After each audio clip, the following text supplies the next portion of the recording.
I'm a rambler, I'm a gambler down Manchester way. I get all me pleasure the hard-boarded way. I may be a wage slave on a Monday, but I am a free man on Sunday. I've camped upon Croden, I've tramped upon Snowdon, I've lain by the wayside as well. I was burned to a cinder, some claimed I am tender, and many's the tale I can tell. But me rucksack has oft been my pillow, and the heather has oft been my bed.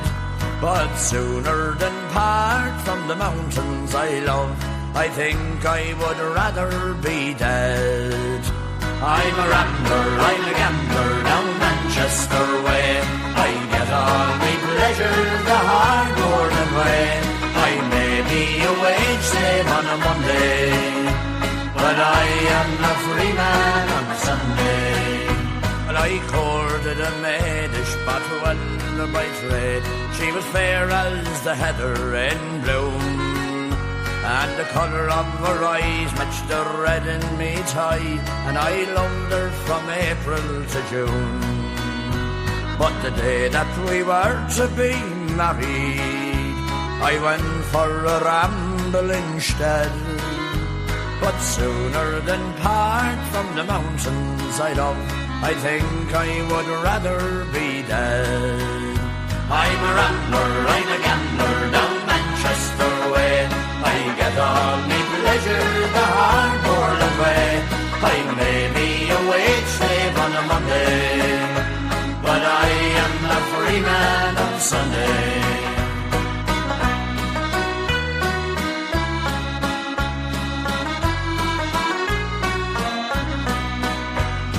I go where I will, over valley and hills. I roam where the heather lies deep, and I'll drink from the fountain, the pure crystal fountain, where mountains are rugged and steep.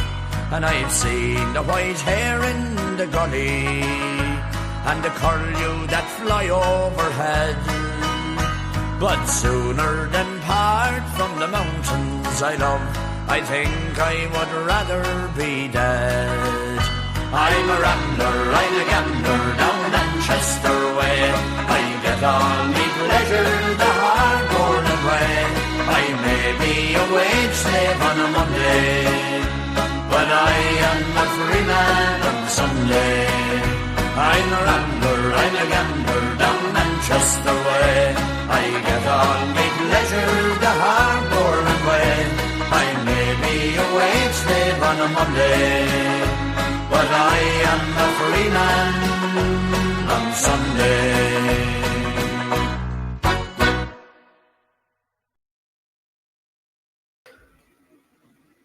Salvete vobis, salvete vobis. Hello everyone, I'm John Coleman from ApocatastasisInstitute, an institute for the humanities, an alternative college and high school here on New Milford, Connecticut, USA. The purpose of this broadcast is to cover a lot of topics that revolve around what happened at our naturist hike at Harriman State Park on the solstice in this year of grace, 2025. And we have a lot to hove into. That song that you just heard was Ewan MacColl's Manchester Rambler.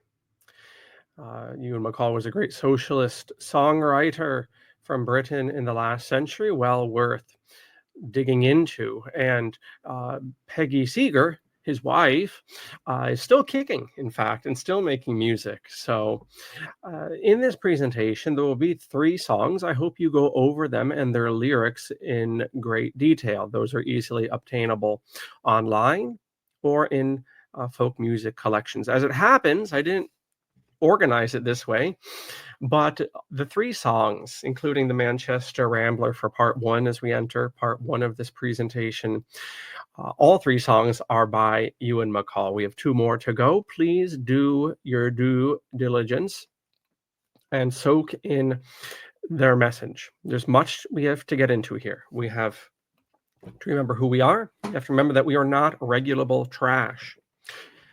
Yes. Before we get too long in the tooth, let's first of all pull up our notes. And as I say, whenever you see me with a Word document like this, you know you're in for top shelf crazy John Coleman. But I would have it no other way, and neither would you. The job of schools is to form healthy men and healthy societies of men. It is not my fault that no one talks about this, and it is certainly not my fault that the schools at present and the homeschools at present and all of our so-called alternatives are not fulfilling their mission. They are forming a society, but a very sick society indeed. So we have much work ahead of us, but at least we have the notes. So this presentation is entitled Naked Worth, subtitled in the best academic fashion. You must have the subtitle. You are not regulable trash. You are not legal persons that some stranger in the bar association, much less their hireling employees, have any jurisdiction over, if you but knew. So often in the Quran, and we're going to be drawing on many, many traditions in this. We must realize our greatness, and the various spiritual traditions are good for that if they're good for nothing else. Instilling cosmic worth. And so often in the Quran, the different statements will be given, if they but knew, if they but knew. So I say to you, you are not regulable trash if we but knew. And that's where I hope to be going in this presentation. And again, we will be drawing off of the unseemly behavior of the alleged park rangers and the even more unseemly behavior of those of us on the hike subsequent to that. But before we get too long in the tooth, you must get a plug concerning ApocatastasisInstitute. And that is, I'll try to keep the cursor where my mind is. That is this point on the course catalog. We are now, thanks be to God, in the guts of August. In fact, we just finished our annual August pilgrimage to the Shrine of Our Lady of Lourdes. I am stiff as a board, and I am dog-tired after 25 miles walking over 2 days, 20 of them in one day, which I will never schedule in again. We will be doing that pilgrimage every year so long as I'm involved with this school, but it will be 3 days, and it will be 10, 10, 5, 10 miles, 10 miles, 5 miles. It was a great event. There is something to a pilgrimage, speaking of religious traditions of many sorts, that appreciated that. And in days gone by, people very, very easily saw the similes of the spiritual journey and the journey through life as something you could replicate in miniature with a walking pilgrimage or some sort of travel. Here in New England, this is great Protestant territory historically, and one of the great Protestant books is Pilgrim's Progress, and not nearly as read as it once was. That used to be one of those books everyone read. I don't know if we have books that everyone's read at this point. Do we even have a culture anymore? But I'm gonna bite my tongue. Pilgrim's Progress is a great example. It's all everything's symbols. It's not like Dante's Inferno, which is a pilgrimage book in its own way.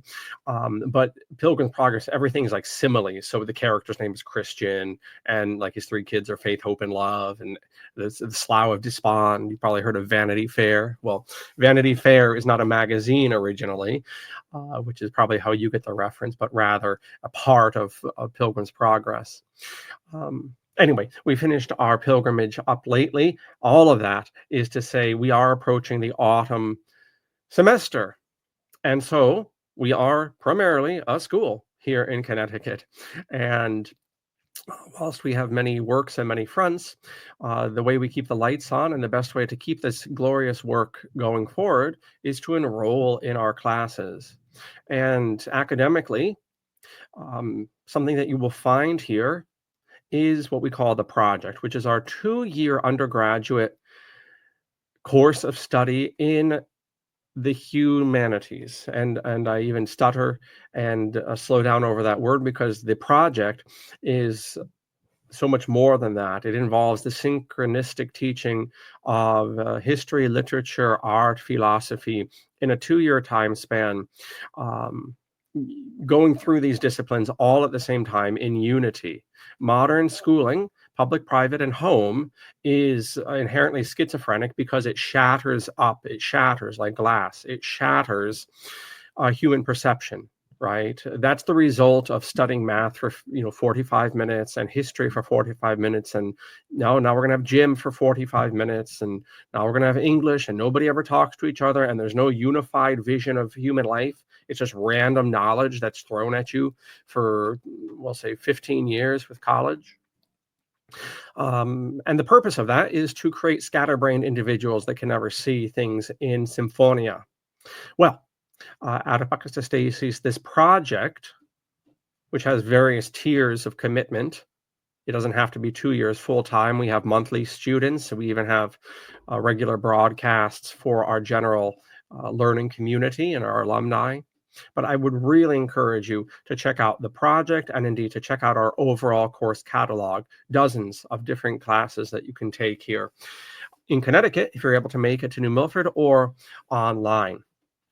Okay, moving along. So what happened at Harriman State Park? So if you're not familiar, Apocatastasis has a nudist group called Litchfield County Naturists. This is part of the communities that we serve. We serve 4 communities at Apocatastasis. Our number one reason for existing is to honor the dead generations past. When we get a property, we may very well have a cemetery on that property. And that will not be for nothing. I'll talk about that in the future. But the number one reason we exist is to serve the dead generations past and to give them a voice and to give the scholars of the past a voice in a serious setting, which is not being done in schools, public, private, and home at present. The second community we serve at Apocatastasis are scholars, are the exiled scholars from what dares to call itself academe. We mean to provide a place for teachers to fully instantiate their vocations. The third group we serve at Apocatastasis are our students, primarily our enrolled students, but also keeping in touch with our alumni and the general learning public, if there be such a thing, which I do suppose, and I do more than suppose, I know such a thing exists. It's just a matter of getting in touch with those lifelong learners. And then the final group we serve, and this is appropriate to Litchfield County Naturists, is the general public. Soon enough, we'll get to the overall telos of Apocatastasis, but all of our work and all of our cylinders are geared towards those 4 communities and the telos, which I will mention soon enough. So having set that up, every year, twice a year, in fact, on the solstice and then on Labor Day weekend, and we are going to be back at Harriman State Park on Labor Day weekend, we have a nudist hike and swim, and it's always very pleasant. And this has been going on long before LCN. And you can find our website, by the way, just ApocatastasisInstitute.wordpress.com/LCN, and that'll take you to our events page. And perhaps we'll see you at one of our in-person events this summer and this fall. Anyway, this year, every year and every time, twice a year, that I've conducted this hike, I've learned something new and all sorts of minutiae, whether that's bringing appropriate water and cooling devices. We had a huge heat wave last year on the solstice that caused a great deal of upset for people and their health. So you learn from that. You learn, for instance, one year one of the god-awful rotaries was being repaved. And so that cut off the main road to get into Harriman. And I don't know my ass to my elbow with those roads around there. And you won't make that mistake again. And it worked out that year okay, remarkably. And then, other things as well, whether that's sunscreen, which I'm notorious for forgetting, but you don't make that mistake too often, or bug spray or whatever. This year, as it happened, there were alleged park rangers. Now, we don't know if they were actually park rangers. They were strangers in costumes that never bothered to identify themselves. But these alleged park rangers were waiting for us. I suspect that had to do with some loudmouths on Reddit, because of something I'll mention a little bit farther along. One of the biggest questions we get with these LCN events, is this legal? I'll address that shortly, but I got in a tiff with one of the know-it-alls on Reddit, and I suspect that darling called up the people at Harriman just to tighten the screws. In any case, these alleged park rangers, who never proved their jurisdiction, began threatening our hikers, who were 35 in number. And initially, they didn't realize how many of us there were.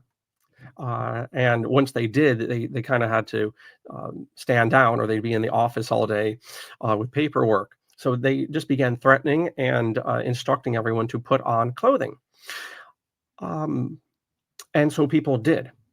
And that is a scenario which will never replicate itself again, because of precautions that will be taken. So anyone who further goes on the Harriman hikes will never have to worry about slaves in costumes bullying them. We will be taking precautions. I'm not going to tell you what those precautions are. When you're in a war, when you're in a contest with an enemy, you don't reveal what you're going to do. But I guarantee you precautions will be taken that will make that scenario impossible to happen in the future. In any case, what was particularly disconcerting about this wasn't the fact that slaves in costumes behaved as such. You wouldn't expect anything else. What was disheartening for me is that the hikers, particularly the men, and particularly the young men, for at least the next hour, were cowed. There was an energetic presence on the group, and they were cowed. They were like little boys.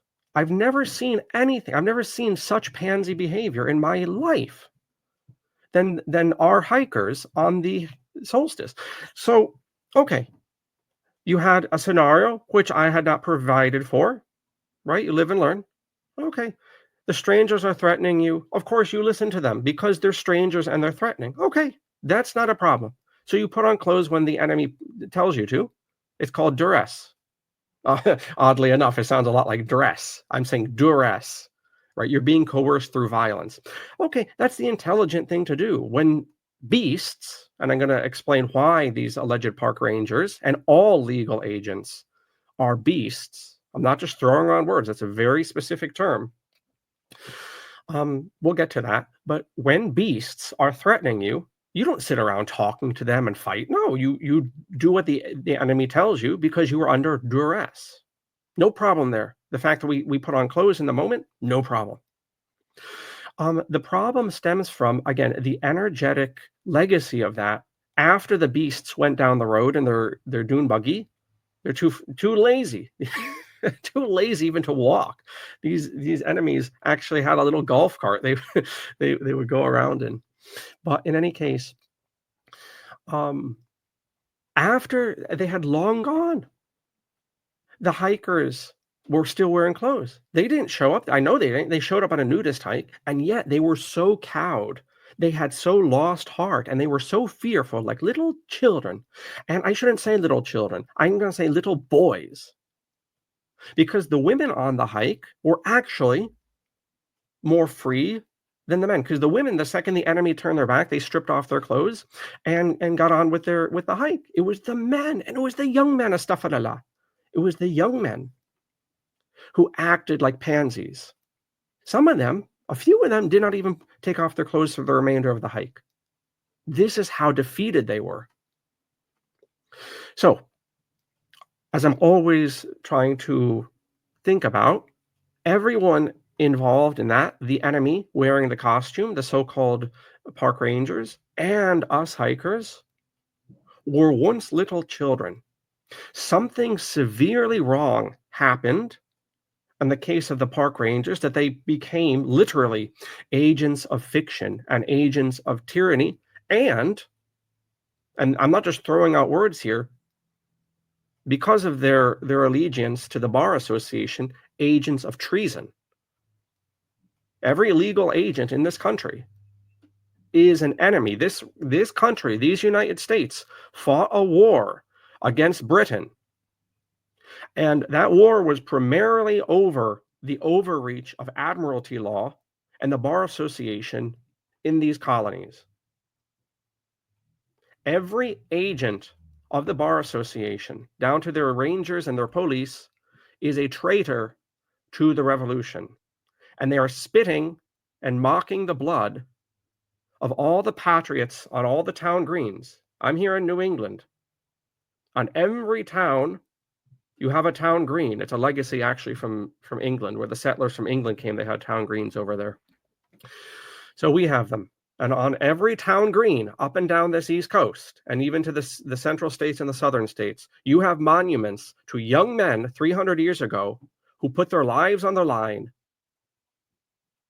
who happily threw their youth away, that the Bar Association be expelled from this land.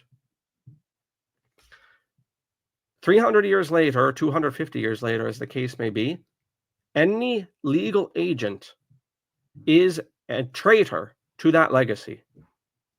And so, soon enough, we'll get to what are we standing on. For some people, it's inconceivable that the legal system is anything but good. No. In any case, I don't want to get too off the main point. The point here is what happened at Harriman is that little children, some of them grew up to be alleged park rangers. Others of them grew up apparently to be pansies. What happened psychologically that grown men, for hours afterwards, at least for one heavy hour, I almost took a picture, because after the slaves left, typically, I've been doing this hike for since Adam walked the Highlands, and the hike's been going on long before us. Actually, I spoke to somebody. I'm going to actually publish it in our LCN newsletter. I spoke to somebody. He said in the 70s they were doing naturist hikes at Harriman, which is way before I was. I was thinking like 2011, 2012 with Beth Nolan, but he was saying there were hikes going back, naturist hikes back to the 70s. Anyway, yeah, what happened that psychologically grown men, not the women, the women were actually more assertive. You know, when the slaves left, they got on with their hike. The men what happened to them? And the young men that became so cowed. So that's what I'm doing, bringing it all back to education, bringing it all back to our miseducation. What on earth is happening that you would produce adults that would behave in either of those capacities just mentioned? So that's what happened at Harriman. Okay, so who is this talk for? Okay, this talk is primarily for men and the fathers of men who are willing to hove into their obligations and assert their rights. We are members of a society. We have obligations to this society. We're not consumers. This talk is not for consumers. This talk isn't for grown-up babies. This talk isn't for people who want ease. This talk isn't for people from Reddit. Astaghfirullah. This talk is for men, the fathers of men, who are willing to joyfully hove into their obligations and assert their rights. This does not come easy, right? We have it. We think it's just a slogan. Freedom is not free, right? Your freedom is constantly being ingressed upon. And unless you and I learn how to assert that, which in part 3, in a very specific way, I'm going to talk about in terms of contract, because the whole admiralty system, the whole legal system is contract. Most of you don't know that. Almost nobody of you watching this know that the legal system is all contract. Freedom is not free. And when people who are trying to trick you into contracts realize that you know the game that they're playing, they're not happy about that. The gig is up. So we need to become more assertive. This talk is for men and the fathers of men who wish to become more assertive, who are willing to joyfully shoulder their social obligations and willing to joyfully assert their rights against tyrants and bullies. This is ultimately a presentation for leaders, not followers. Soon enough, we're going to get to the telos of ApocatastasIs, and a lot of these points will make sense. But for now, we are here for leaders. You know, in some of the aftermath of what happened on Reddit, and it received some, what happened at Harriman, it received some attention on Reddit and some of the other forums where there's a naturist community, so-called. One of the things you would come across again and again is people saying, well, I'm so happy I did not go on that hike. The day is so beautiful. Who could be bothered with that type of a hassle? The life is too short for that sort of a hassle. I'm so happy I went to the Vermont hike, or I'm so happy, whatever. This is a presentation for leaders, not followers. The naturist movement, you cannot even call it a movement. It's been around for about 200 years, and its present state of existence is very shabby. Indeed, largely because the naturist movement has, nudist movement, has presented itself as a vacation preference and has completely shocked the philosophy and health focus from days gone by.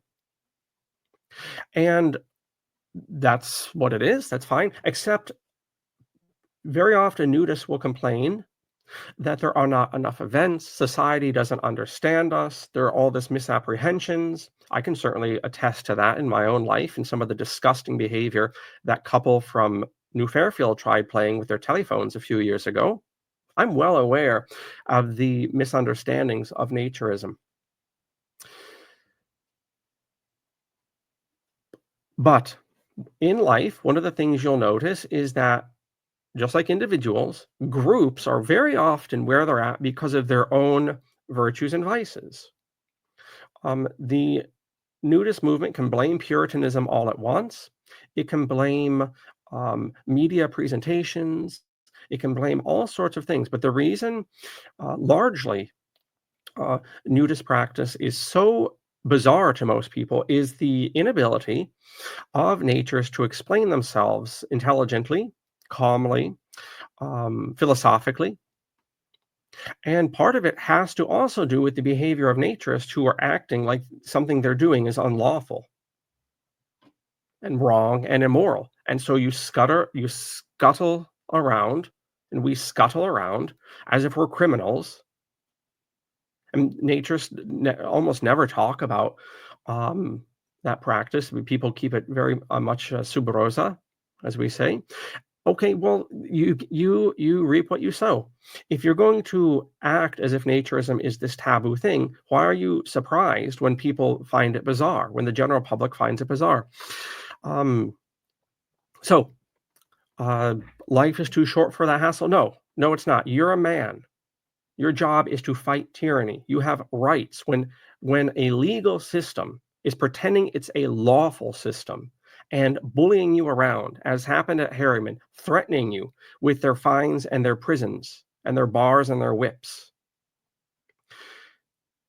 you can be a bitch and just say, well, life is too short. I'm so happy I didn't go on that hike.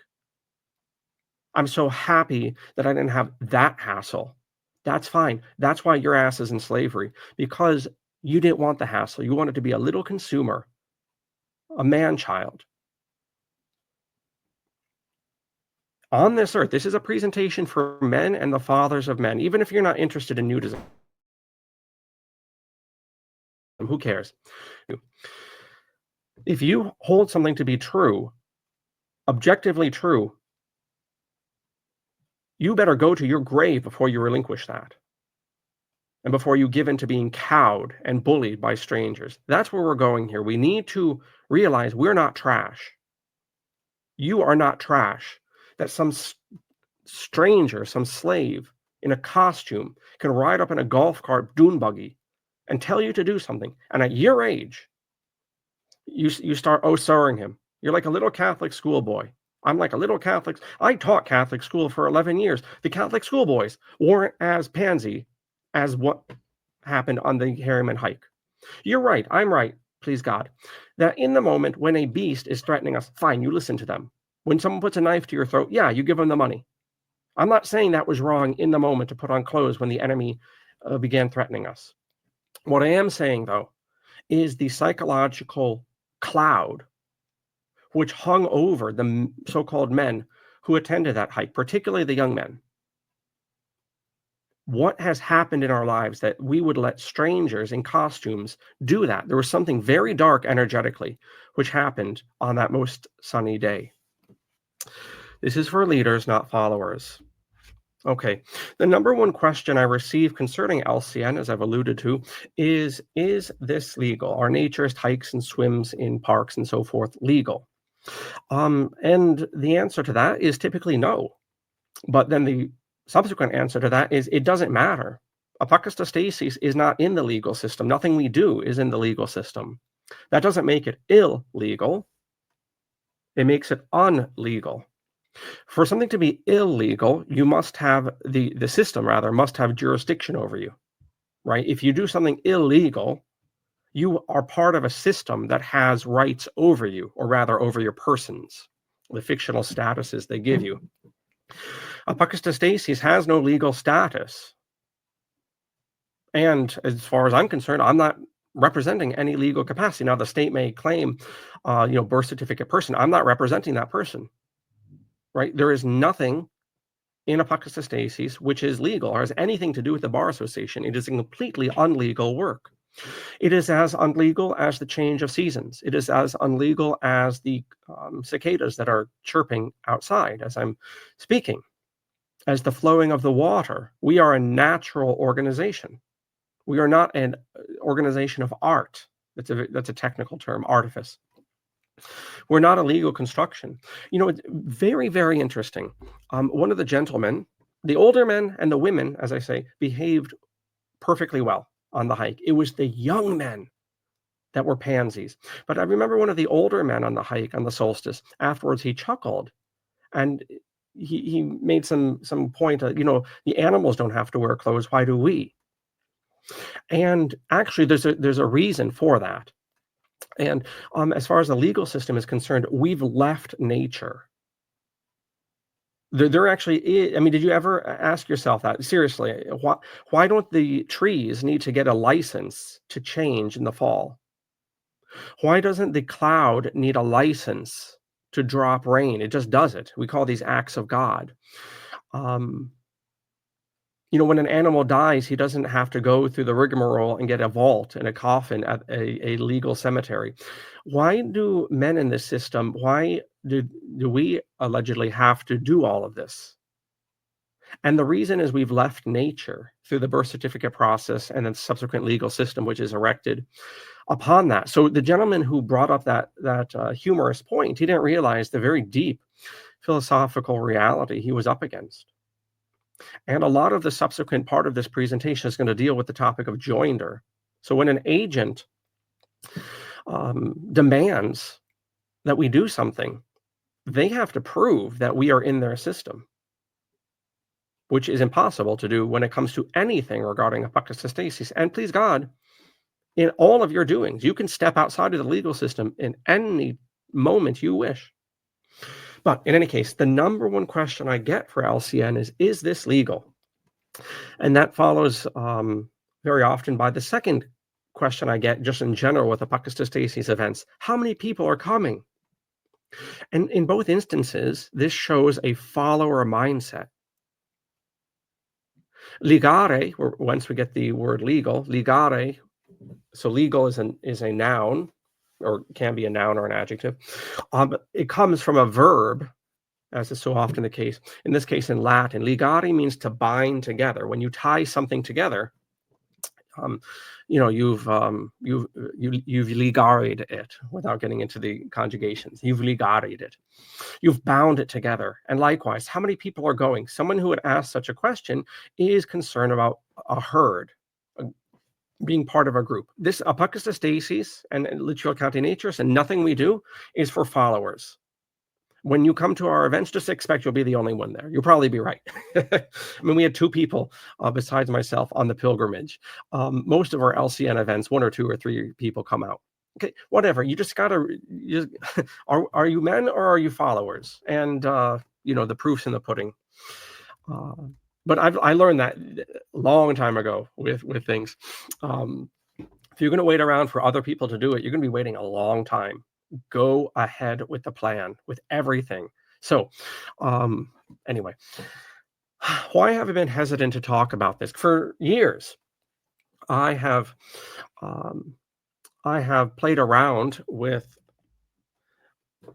doing a presentation like this, and I've always demurred it. I've always declined doing that. And the reason is, if you haven't figured it out already, the topics at play are massive. On so many fronts. And they're also topics that people typically, 1, have never thought about at all, and 2, cannot make heads or tails of how any of this has to do with a college and with education, pedagogy, and child rearing. People, remember I mentioned modern schooling, including private school and homeschool? Remember how I mentioned that it shatters your ability to comprehend life?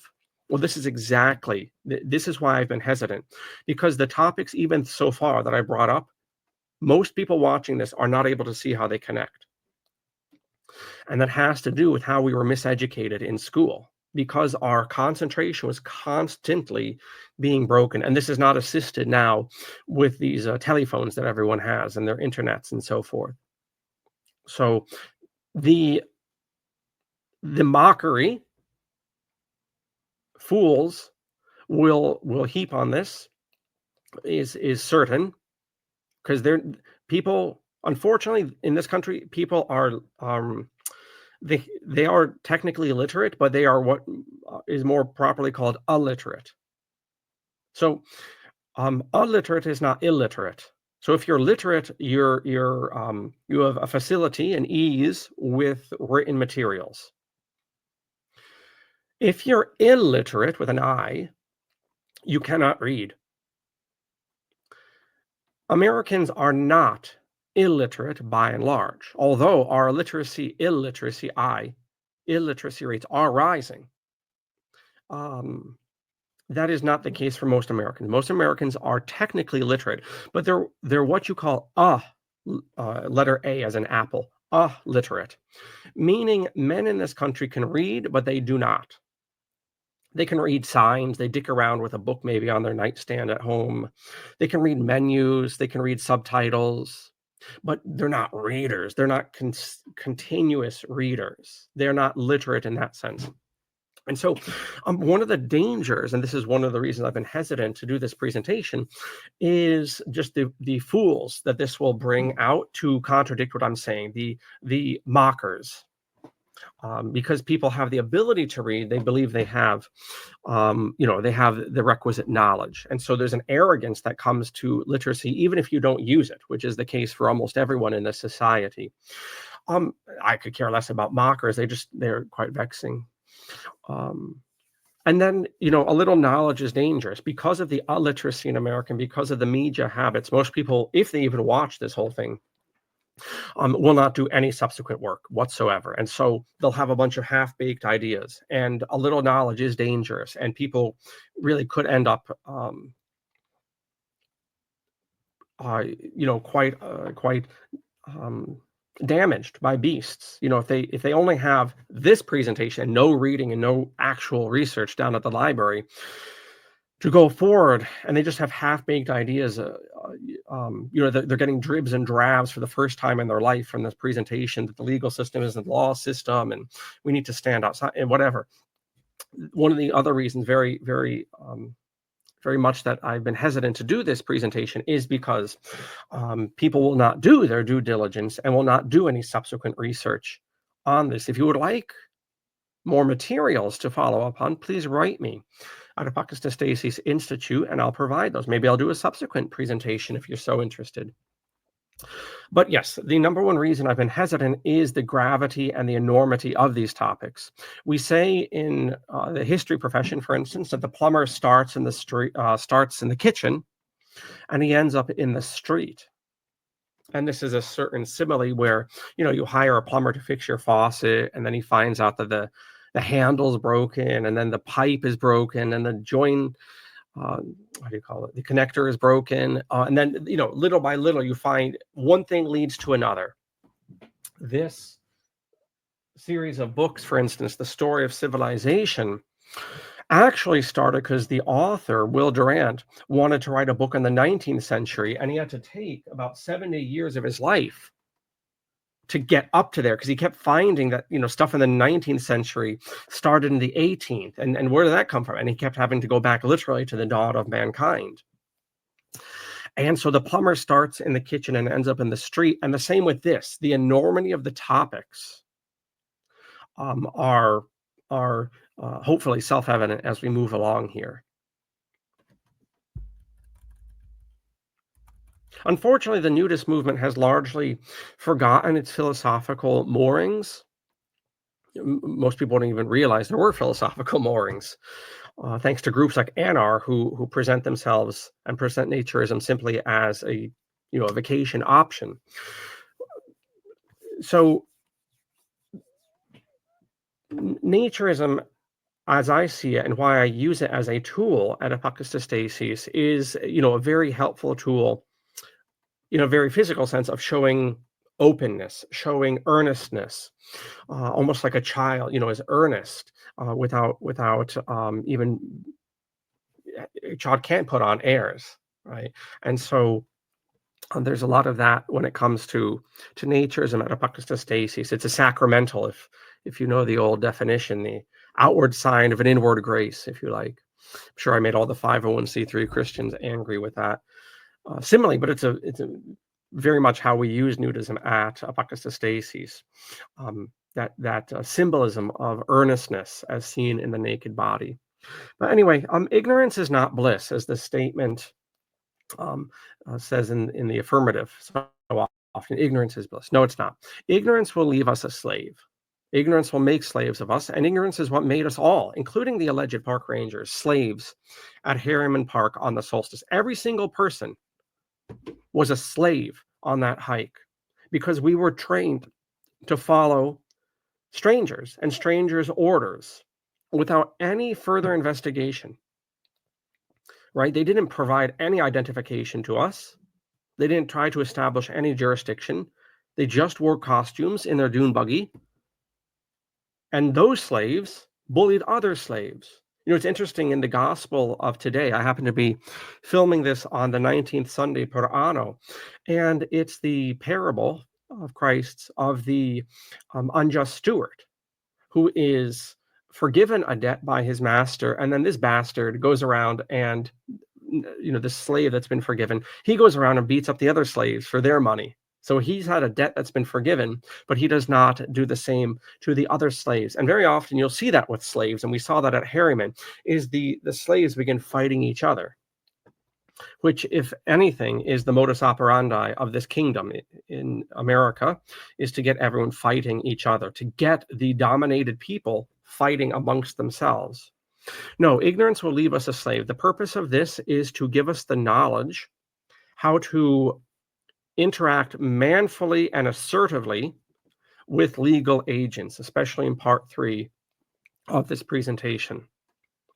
The fundamental legal thesis of this, and this is, of course, not at all to be confused with the law. The legal system is not the law system. So, going back here, is nudism in parks or whatever, is it legal? No. Is it lawful? Yes, absolutely.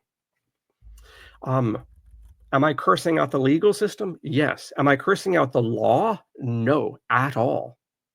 Everything we do at Apocatastasis is 100% lawful. It is not very often, well, it is never legal, because we're not within the legal system. We are absolutely lawful.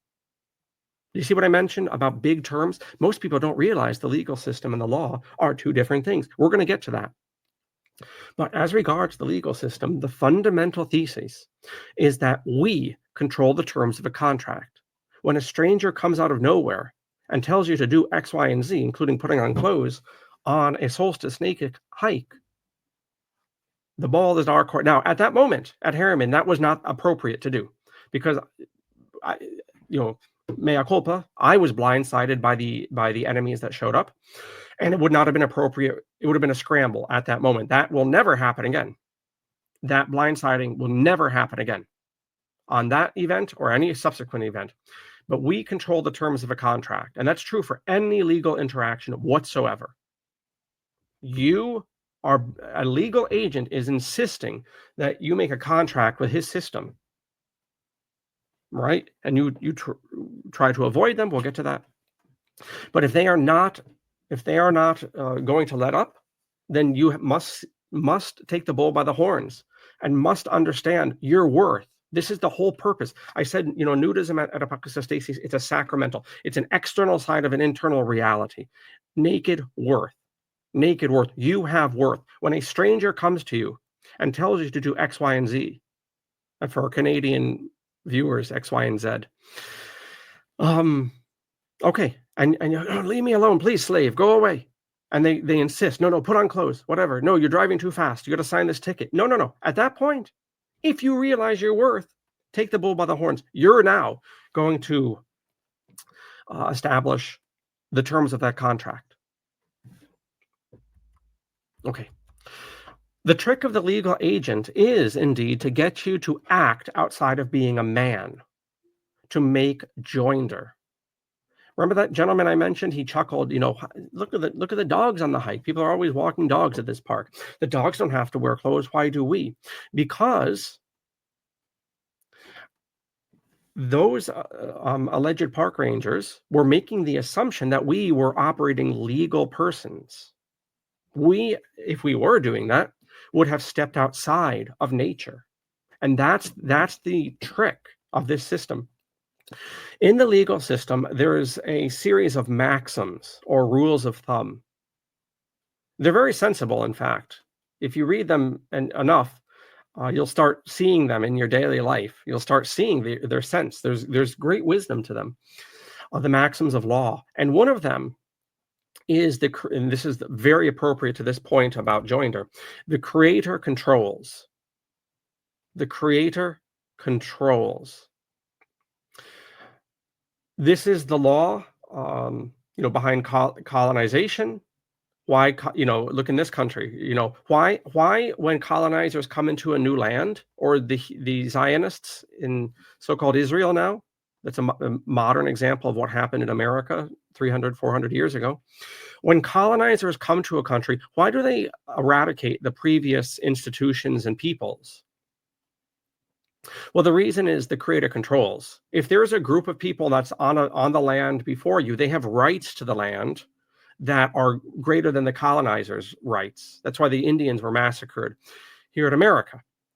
For instance, that's why the Arabs are being massacred in so-called Israel right now. The creator controls. So you either have to eliminate them, or very often what happened to the Indians in America, you have to get them to enter into the legal system. Right? You have to, give them reservations and give them goodies and get them legalized. The same with the gypsies in Europe, right? These are preceding communities. And then you have this liberal, capital L, Enlightenment, capital L, liberal nation state legal system that gets going 300-400 years ago. And it has to find a way to jujitsu pre-existing earlier communities into itself. Because the creator controls. If you drive my car around, right, you have to do what I say. Why? Because you're using my property. If I buy that car, eventually the architect who made that car, or the engineer, will get paid for it because he invented the car. The idea came from him. So that is a fundamental thing. So getting back to the Harriman hike, the legal agents were making the assumption that we were operating persons within his system. So, for instance, in whatever statutes he was alleging, or they were alleging were broken, were initiated in Albany, New York, which is the legal capital of the franchise known as the State of New York Corporation. Well, thou shalt not be naked in a park. We'll say that's the statute. That statute only has force for people that are bound. Ligare means to bind together, that are bound into the system of the state of New York through the birth certificate and the citizenship process and state residency process. If you're not operating a U.S. Citizen franchise or state resident of New York franchise, those statutes and every other statute does not apply to you. Right? Does the statutes of the Taliban, actually the Taliban is a lawful government. They don't have a legal system, thanks be to God, one of their great glories. Pakistan, right? Does the Pakistani legal system have jurisdiction over you? Do you sweat at night about whether you broke the coding for Lahore, Pakistan? I mean, you just put an extension on your deck. You just expanded your bathroom. Do you sweat over the building codes from Lahore, Pakistan, or from Beijing, China, from Cairo, Egypt, whatever? No, you don't, because those systems have no jurisdiction over you. Now, if you are a U.S. citizen and you have made joinder, well, those statutes do have jurisdiction over you until the time you wish to leave that contract. Now, where people get into trouble with this, and a great deal of contumely, a great deal of mockery is thrown upon this whole subject, is where people, and this is where people do get in trouble, typically with the tax code or the so-called driver's code, where they're trying to have their cake and eat it too, as we say, right? You're trying to make money in the legal system, in a legal job, and you're trying to renege on your legal obligations. That's where you end up in a scenario like Wesley Snipes. Or, people will, they'll keep, or, they'll register their car, in which case they're agreeing to they've joined the state of Connecticut, we'll say, their driver's code. By registering that car, you agree to the entire driver's code, right? And then, when the alleged police officer pulls you over and says you're speeding, and then at that point, oh no, officer, I'm a free man on this earth.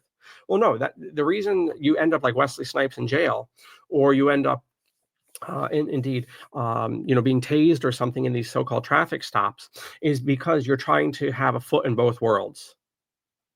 That's where people run into problems with this talk. They have not, in fact, left the legal system. They want the benefits of the legal system, but they don't want the obligations of it. That's where this gets tricky. But the name of the game is not to make joinder, not to enter into their contracts. That's the name of the game. The trick of the legal agents is to get you to make joinder, which is why if you go to one of these alleged agents, they will always say, always at the first interaction, can I see some ID? And of course, you and I, like good idiots, provide it because we don't realize what's happening. The second you show that ID, the second you use that social security number, you're making joinder to the person. And once that joinder is made, then all the obligations apply. Don't make joinder if you know your worth. But also don't have a foot in both worlds either. This is fundamentally, as we close out part one of this presentation, this is fundamentally a presentation on piety. Piety is not your blue-haired grandma saying her holy rosary at night. Piety is not Uncle Mustafa putting his behind in the air and praying to Mecca. Piety is not Uncle Chaim in his black coat facing Jerusalem 3 times a day and crying over the temple. Piety is not for all you Hindus swimming around with dead people in India. Let's see how more stereotypical can I get. A piety is not eating a bowl of oatmeal for all you Quakers. Okay, I can go on and on. No, piety is not saying your prayers. That's the modern version of piety. This is a presentation on actual piety. Piety is conducting yourselves under the eyes of your grandfathers and fathers and uncles and all your ancestors, and by extension, all of the great saints of your people. Piety is continuing their legacy. Piety is also acting, including putting your life on the line for subsequent generations and asserting your rights. A modern consumer has no idea about piety. The ancient Romans used to have a room in their house. Did you ever wonder why there are all these heads of Romans around, all these statues, these busts? You ever wonder that?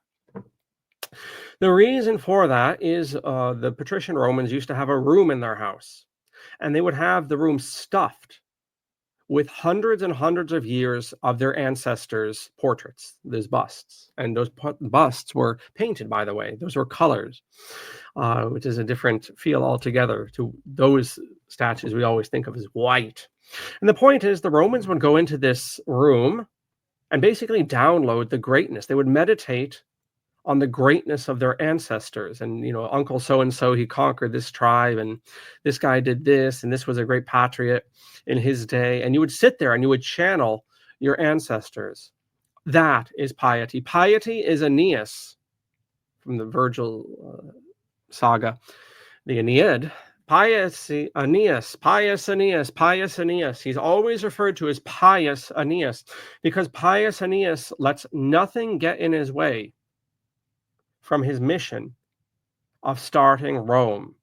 He wants to poop out again and again, but he never lets himself, and the gods never let him, stop his journey. He has all these headaches and these trials, and he has to break off a relationship with Dido and all this jazz.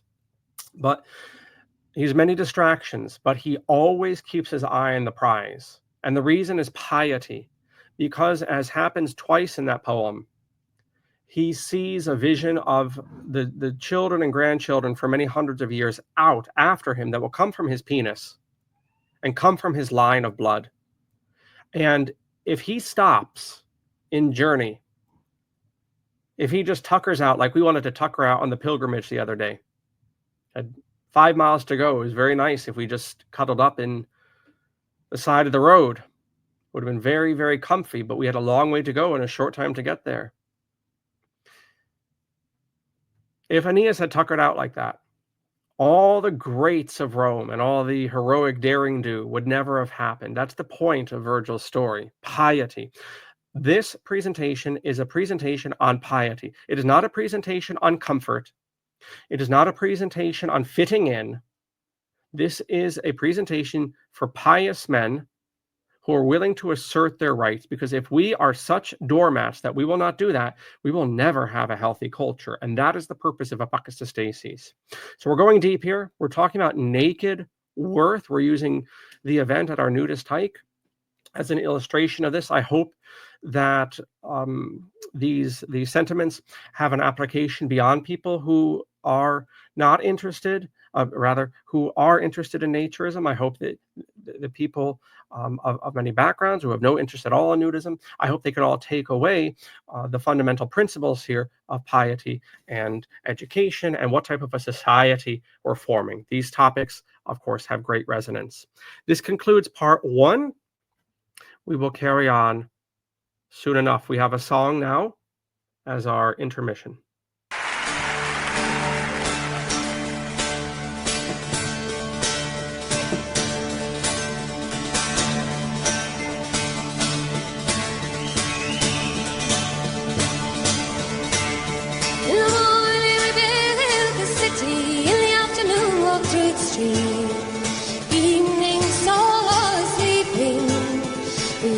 Through our days as if they would never end.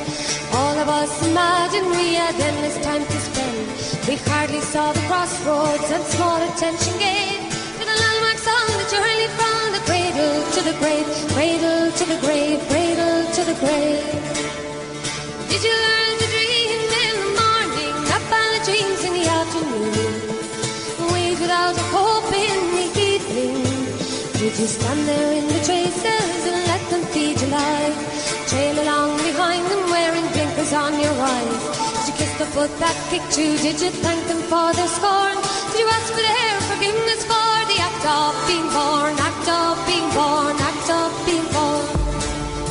Did you alter the face of the city, make any change in the world you found? Did you observe all the warnings? Did you read the trespass notice? Did you keep off the grass? Shuffle off the pavements just to let your betters pass? Did you learn to keep your mouth shut where you've seen and never heard? Did you learn to be obedient and jump to at a word, jump to at a word, jump to at a word?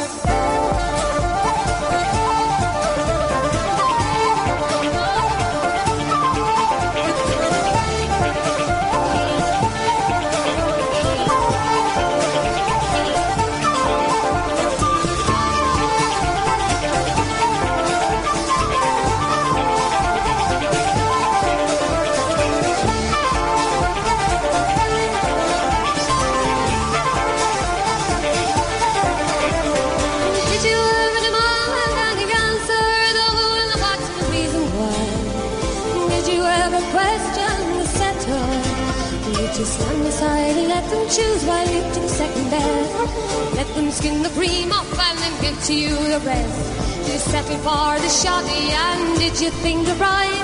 Then let them rob you right and left and never make a fight, never make a fight, never make a fight. What did you learn in the morning? How much did you know in the afternoon? Were you content in the evening? Did they teach you how to question when you were at school? The factory helped you grow, were you the maker or the tool? The place where you were living enrich your life and then to mix some understanding of all your fellow men, all your fellow men, all your fellow men.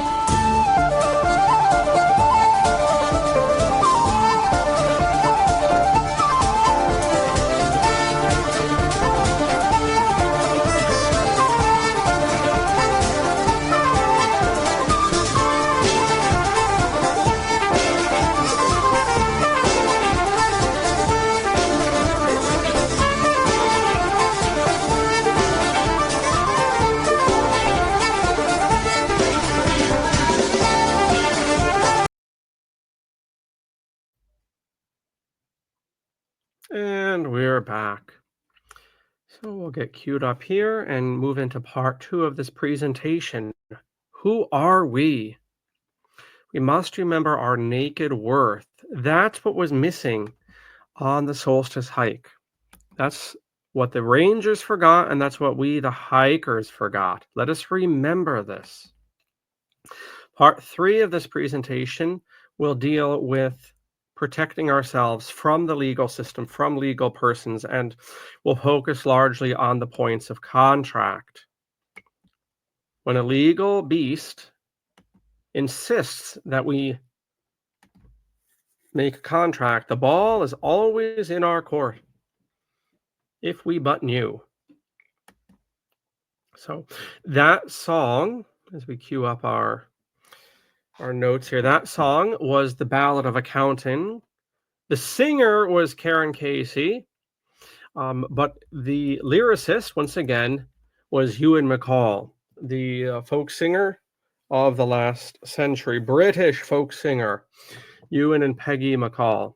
So that was called The Ballad of Accounting. The first song today in part 1 was The Manchester Rambler, and that was covered by Seamus Moore. Okay, part 2, we're going to put nudism within the context of Apocatastasis. So we're going to put the whole point of nude worth in the context of this glorious school. All schools have a social end. All schools have a social end. I don't care if that is the preschool down the road, or your public school, or that private school there, that homeschool co-op, your grad school, your undergrad, your math, whatever. All schools have a social end, for God's sakes. The word school, I mean, school is from the animal kingdom, a school of fish, for instance. Mankind operates in groups. That's not bad. It would make sense that mankind learns in groups, prays in groups. hates in groups. We call group hatred war. We call real group hatred the legal system. Schools have a social end in any case. Apokatastasis is just more honest about this. I don't know why we're the weird ones. Every school has it. We're just honest about it. We're just upfront, nakedly upfront about this. What are our ends? Personal worth leading to culture.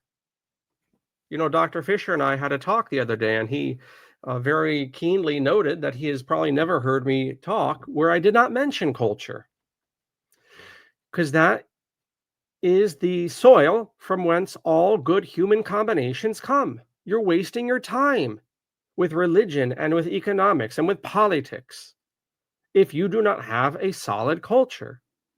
And people, they waste their whole lives. I'm not saying those aren't worthy goals, but those efforts. I mean, why did 3 people show up at the pilgrimage?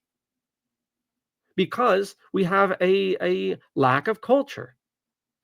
And I'll talk about that because I'll give probably an equally long presentation breaking down the pilgrimage. But the reason is fundamentally there's no Catholic culture in Connecticut. And even the Catholics are basically warmed over evangelicals. And anyway, I'll hold my fire there. But there's no culture. There's no culture. So on a perfect weekend, you know, no one shows up, whatever. Again, men don't wait around for other people to do things. Leaders don't wait around. Apokatastasis end is personal worth leading to culture. I think that should be the goal of every school. It's obviously not. Why? Prove that, John. How dare you say such a presumptuous thing, that other schools don't have such a noble end? Well, look at the people they produce. Look at the people coming out of homeschool. Look at the people coming out of public school, these colleges, these church schools. Look at the people coming out of this, that, and the other. Look at them. They're followers on a good day. The best thing you could say is they're bumps on a log. The best thing, whatever. I've spent 13 years talking about all this stuff. You know my critiques already. If we're not putting out saints, heroes, political prisoners, artists, what are we doing? Just fold up and go home. The schools have betrayed. The schools have betrayed their end, which is to make heroic people, to make pious people. They're not producing that. They're producing consumers and jobbers and followers. Even in these alternative schools and the homeschool and all this and the unschool, they're not producing anyone different than the so-called normies that we think we're so different from. We must have noble ends, and the noble end, the noble telos, the raison d'etre of apokatastasis is personal worth leading to culture, enchantment. Ultimately, we mean to enchant culture. And that's a whole other discussion. I've spoken about that a little bit. I've done some presentations on that. We must have a truly magical and otherworldly appreciation of this reality. We certainly don't have that in this reign of legality and commerce. But anyway, that's where we're going. And if we're weird for advocating this, that, and the other, which we'll get into, then so be it. But we will produce heroes and saints and scholars. We will do that. When all this is said and done, you can roll your eyes. And if we don't produce them, we will at least have put in the effort to produce them, and it will not have been because of the staff's delects. I'll put it there. Who are you? Are schools producing souls which match this reality? So who are you? You are the soil. You are the living embodiment of all of your ancestors. Their blood flows through you, going back to piety.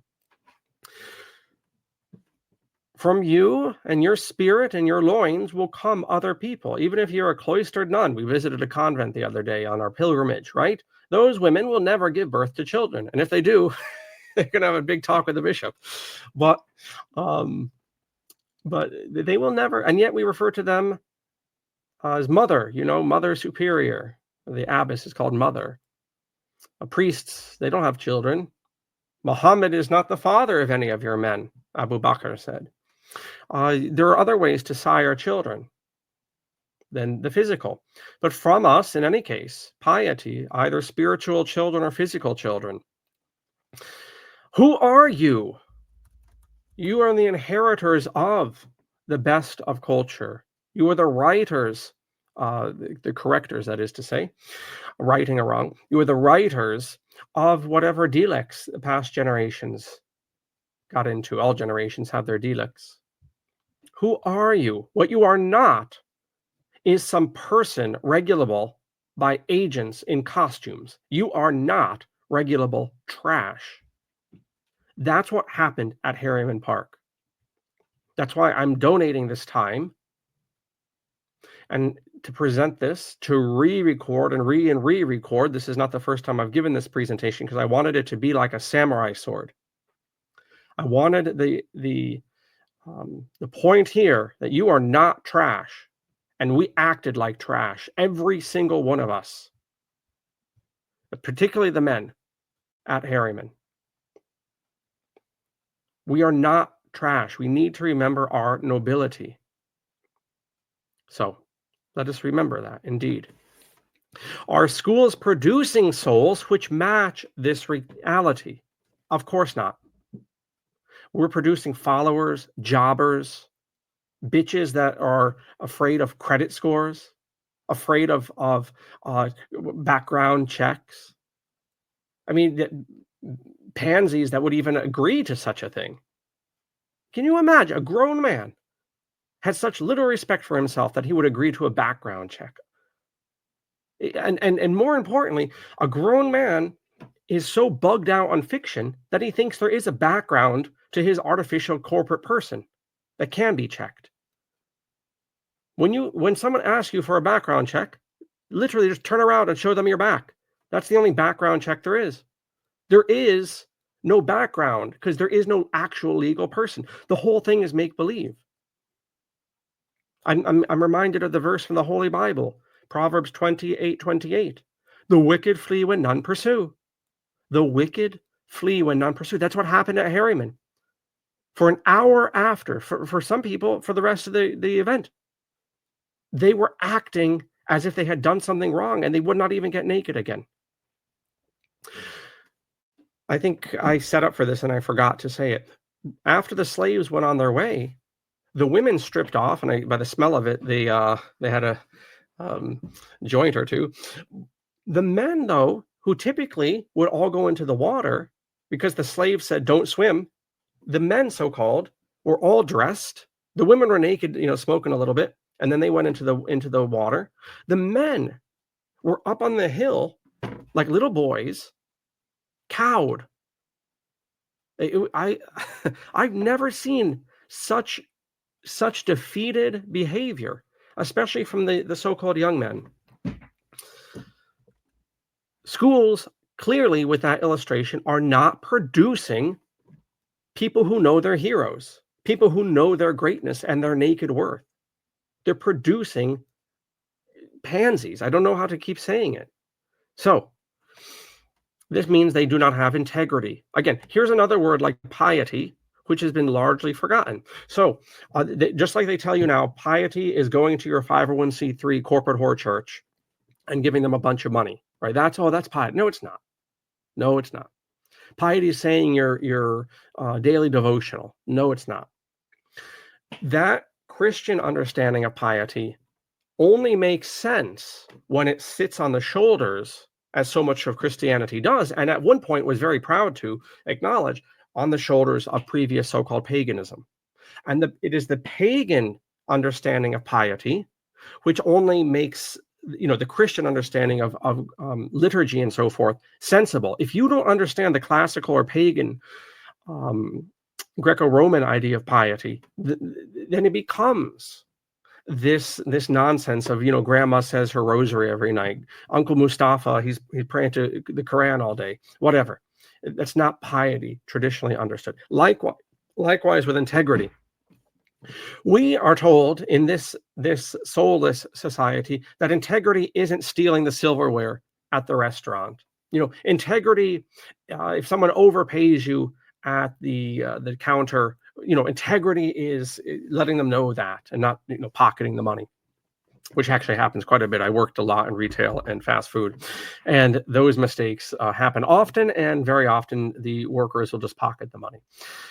That's not true integrity. It's a cartoon. It's a hallmark card of what actual integrity is. Actual integrity is where your interior thoughts are reflected in your external actions.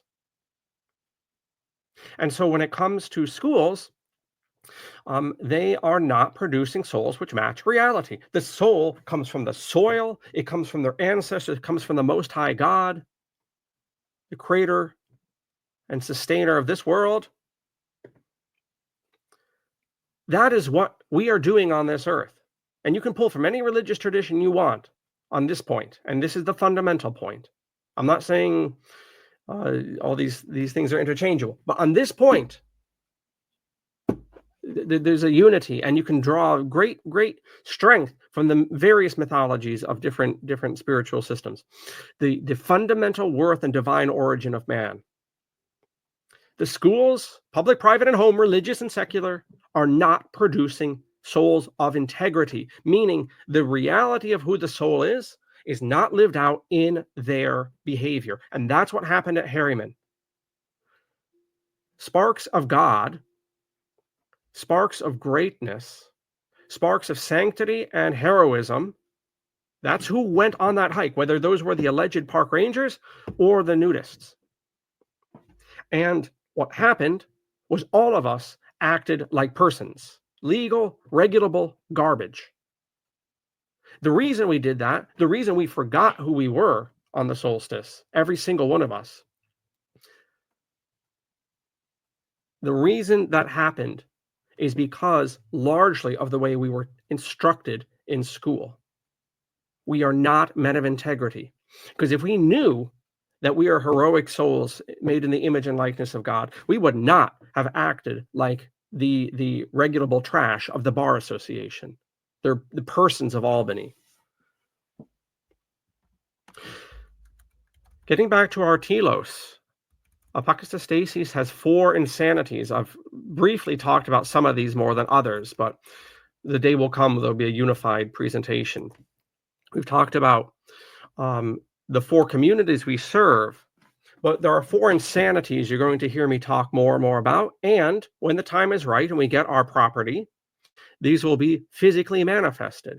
I already said, the idea of nudism as a sacramental, that the naked body is a visible manifestation of earnestness and honesty in a world of cant and personhood.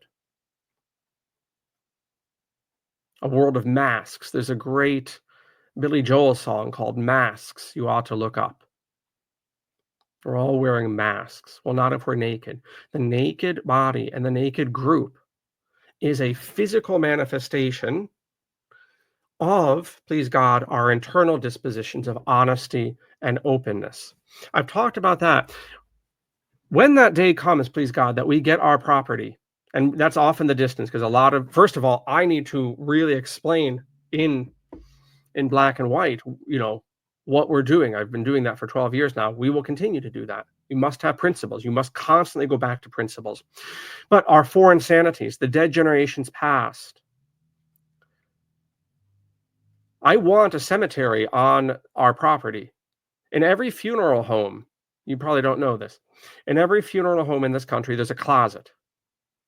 And in that closet are the cremated remains of people that are abandoned by their family. Meaning the scum Americans, trashy children, will put the funeral home on the line. They'll, just like in business, whether it's Apokatastasis or the restaurant or whatever, very often, as a courtesy and just to keep things running smoothly, the provider will put up money up front, and then you pay them back, right? For the pilgrimage. These beautiful souvenir cards made up. I'm smart enough now, I don't put the year on any of our merchandise, so I can use these again and again and again. It was actually, believe it or not, it was actually our solstice hike in 20 and 24 that I learned don't ever put the date of a reoccurring event, because then you're stuck. you're stuck with these things. Although they make really good rulers when you're reading to keep on the line. Yeah, but in any case, the printer had to put up all the money up front before I paid them back. They had to pay for all of that, all the ink and the stock and all that. Likewise, this is what you see going on with the trash generation that we have, where they'll, oh yeah, can you cremate grandpa? And then they just won't pay the bill. They'll just leave the cremated remains there because they don't care, because they have no piety. So they'll actually leave their relations' physical remains. They'll just abandon it because they don't care. They don't have, most people don't even have religions anymore. The nuns, as they're called. I mean, if you want to be an atheist and be a committed atheist, or be an agnostic, but I mean, being a nun, N-O-N-E, like you have no spiritual compass. I mean, be a hardcore atheist. At least, you believe in something, or a hardcore agnostic, and you have reason. But people just have, there's a difference between a nun, someone who has no religion whatsoever, and an atheist, or whatever. I mean, at least there's an old quote from St. John Paul II, to the effect of, if you're a Buddhist, be a good Buddhist. If you're a Hindu, be a good Hindu. And there's a way that can be misunderstood. It usually is misunderstood by the so-called devout. But there is a way that it can be understood properly. And that is to say, a spiritual tradition of whatever sort, even atheism, a tradition is better than no tradition. And that's why you have people leaving their relations dead remains in these funeral homes. Anyway, I don't want to get too long in the tooth on this point, but the dead generations past. I want a cemetery on our property. There's no reason, and this should be the case. These are basic bitch things that every school should have. It should be normal. It should be normal for the students and the children to take part regularly. It should be part of the general school rhythm to be preparing dead bodies, to be taking care of elderly people. There is no reason, especially, there are ways this can be done. There is no reason that school children and elderly, why are they being kept apart? Especially in the grade schools, there's no rocket science being taught. Why aren't the children taking care of the elderly in between classes? And why aren't the old folks' homes and the schools in the same building? And the mortuaries and the schools in the same building? The same with birth care. I guarantee you would not have the generation of bum consumers that we have and that we have become if we in our youth were regularly preparing the dead, regularly changing diapers, feeding old people, and helping with birthing. You would not have people disconnected from reality as they are. If these implementations were done, as we will do at Apocatastasis. And you would not have the mooch loafs who we dare call people. You would not have the consumers if these obligations, these are pious obligations, birthing and elder care and death care, if these are implemented, as they will be at our location, right, we will not produce bums. And if we do produce bums, it won't be because of the formation that our students received. And these things should be in every school. And we need to have that discussion. Schools, as you know, they're going away very fast. The middle class is so anti-intellectual and so apathetic that the school structure is basically just keeping on because of momentum. As soon as there can be a socially acceptable job certification, the entire herd, pagan, Christian, and Jew, homeschool or public school or private school, they are going to run for the new alternative, which will be some sort of job certification. It's going to be a basic bitch thing online, and you're going to see the schools hollow out like you won't believe. It'll happen so fast, and then there'll be very few of us left. And schooling, as we understand it, will become, for a few generations, a very niche market, a very boutique market, as they say. Right.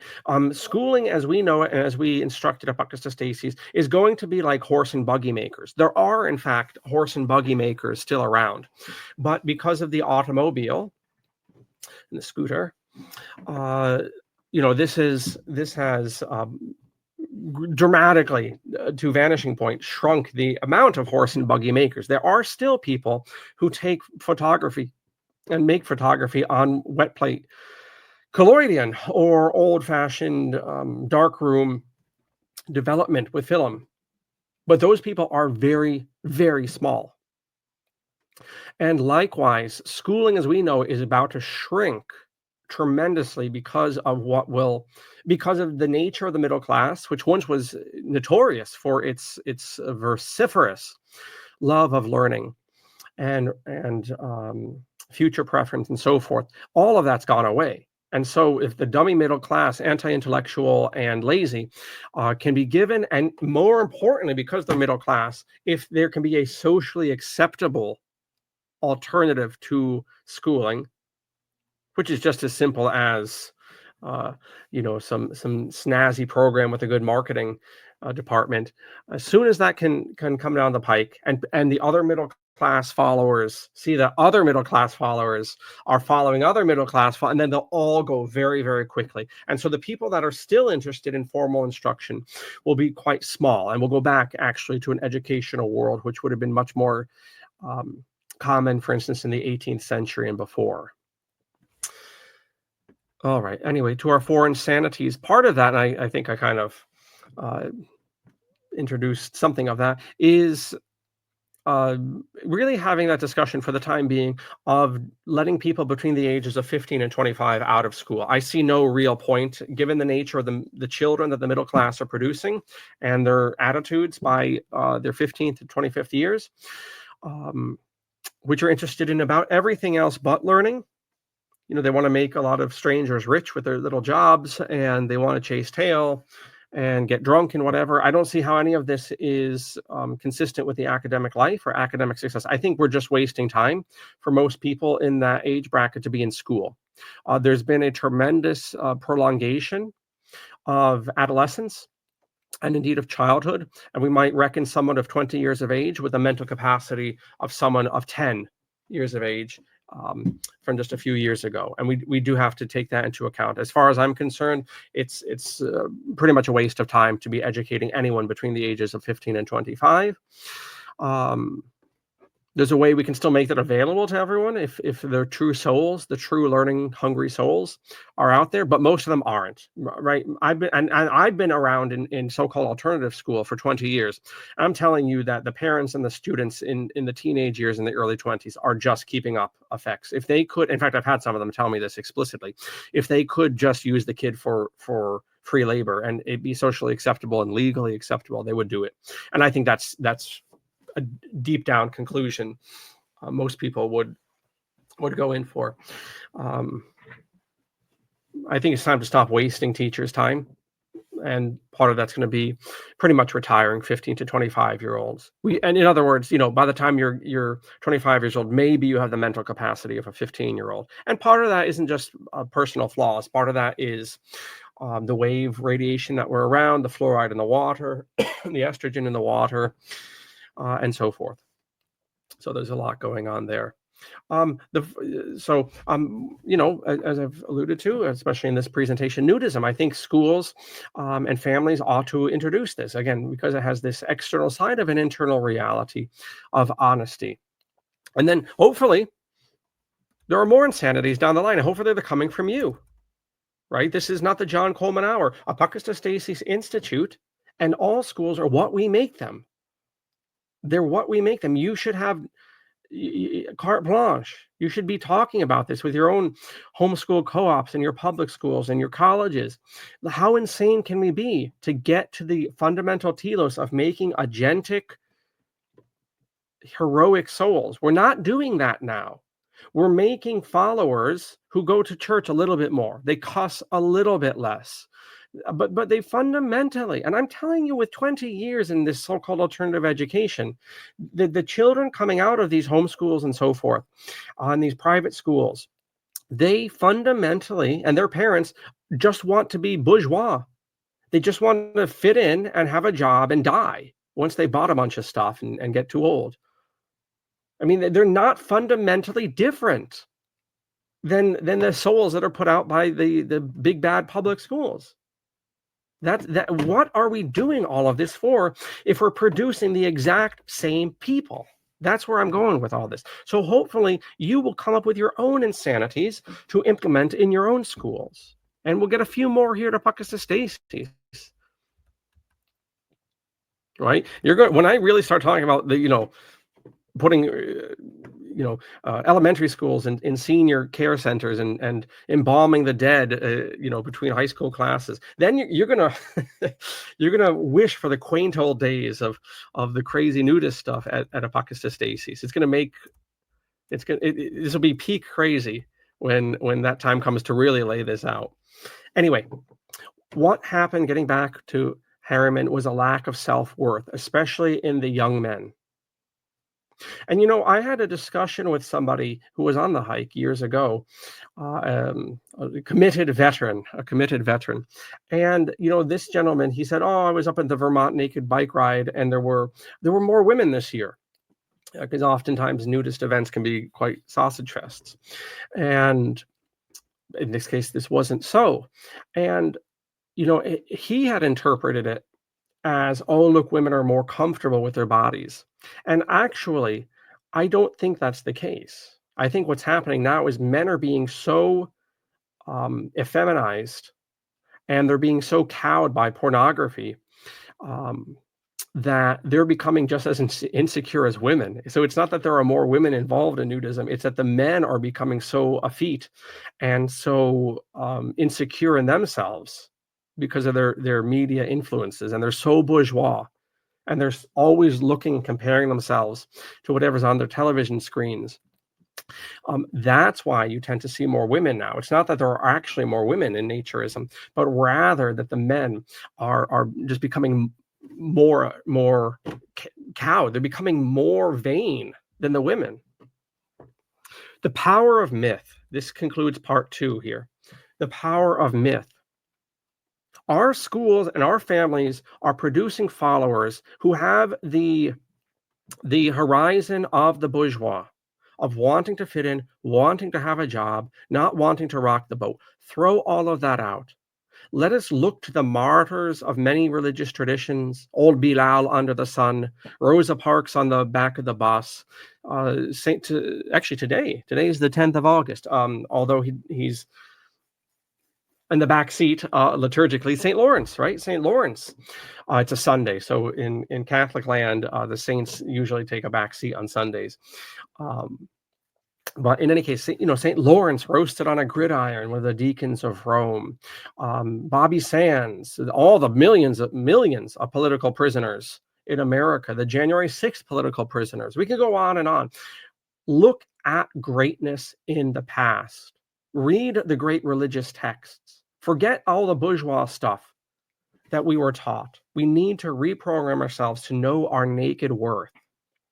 The martyrs and saints, let us soak within greatness. Soak in. We will not be pansies on the solstice if we realize who we are. We are this soil. We have the breath of God in us. We are saints. We are heroes. Are we verbing that? Are we men and women and children of integrity? We must soak within greatness, and then we won't act like persons, legal, regulable garbage from some strange attorney, probably dead, who wrote some statute, which is in a binder in Hartford or Albany. We need to know our greatness, and we'll stop being pansies. And one of the ways we can do that is by literally curating pictures of our heroes, reading their books, memorizing their quotes, going over and over and over on flashcards their quotes, to make greatness an aim in life is made much easier when we have these examples, and we have no shortage of them from many lands and many traditions and many peoples. Let us soak within greatness. Okay, we move into part 3 now. The song for the intermission is once again by Ewan MacColl. It is Legal, Illegal. Every time you pick up a newspaper, every time you switch on the TV, You can bet your own boots that at some point you'll see a high-ranking guard or else a TD calling on all who are meant to be free to stand up and defend law and order. It's illegal to rip off a payroll. It's illegal to hold up a train. But it's legal to rip off $1 million or $2 that comes from the labours that other folk do. To plunder the many on behalf of a few. It's a thing that is perfectly legal. It's illegal to kill off your landlord or to trespass upon his estate. But to charge a high rent for a slum is okay. To condemn 2 adults and 3 children to stay in a hovel that's rotten with damp and decay. It's a thing that is perfectly legal. If your job turns you into a zombie, then it's legal to feel some despair. But don't get aggressive and don't get too smart. For Christ's sake, don't upset the old apple cart. Remember your boss has your interests at heart, and it grieves them to see you unhappy. If you fashion a bomb in your kitchen, then you're guilty of breaking the law. But a bloody great nuclear plant is okay, and plutonium processing hastens the day when this small little oil will be blasted away. Nonetheless, it is perfectly legal. It's illegal if you are a traveller to camp by the side of the road. But it's proper and right for the rich and the great to live in a mansion and own an estate that was got from the people by pillage and rape. Well, that's what they call a tradition. It's illegal to kill off your missus or put poison in your romance tea. But poison the rivers, the seas and the skies, and poison the minds of a nation with lies. It's all in the interest of free enterprise. Nonetheless, it is perfectly legal. Well, it's legal to sing on the telly, but make bloody sure that you don't. To sing about racists and fascists and creeps and those in high places who live off the weak, and those who are selling us right up the creek, the twisters, the takers, the con men, the fakers, the whole bloody gang of exploiters.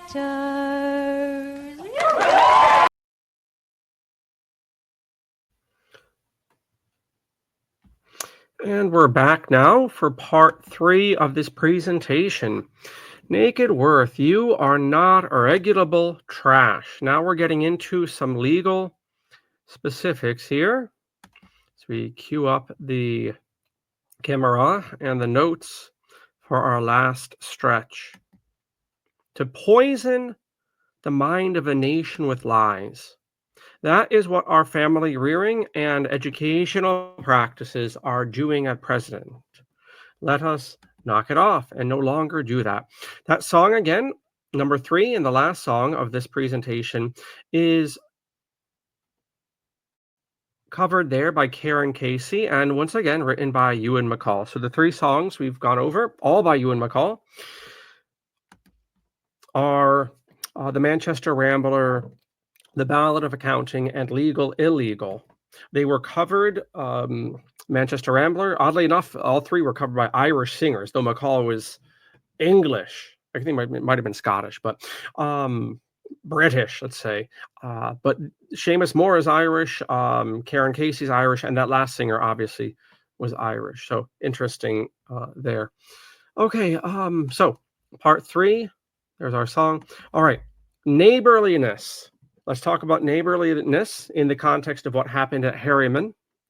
And indeed, I hope that this presentation has application beyond those who may not be interested in naturism and, interactions with alleged park police, or, this applies, what I'm about to say applies to any alleged legal agent. But neighborliness, of course, is something we want to keep front and foremost. when we're dealing with our citizens around us, our fellow family. Everyone on this land is our family. We want to be neighborly, right? So when it comes to nature, we don't want to shock people. And if they ask you to cover up, you do it. That's being a good neighbor. However, neighborliness ends when statutes, threats, and intimidation begin, which is what happened at Harriman. If those strangers in their costumes wanted us to put on clothes, they should have just asked. But they didn't leave it there. They had to begin threatening fines and threatening jail time, threatening with their statuses, and their intimidation began. At that point, neighborliness is over. That does not mean civility is over. That does not mean charity is over. But neighborliness, as far as that interaction is concerned, ends immediately when the other party begins threatening violence. Now, we need to get into the fact that the law is not the legal system. The law system is not the legal system. Some of you, most of you, probably don't know that. So law deals with men and property. A law is, as a rule of thumb, how do I know if a law is broken? A law is broken when men and their property or their property is destroyed or damaged. If there is no corpus delicti, there is no law broken. Period. And that's especially strong in the English-speaking world, but that precedes that with natural law.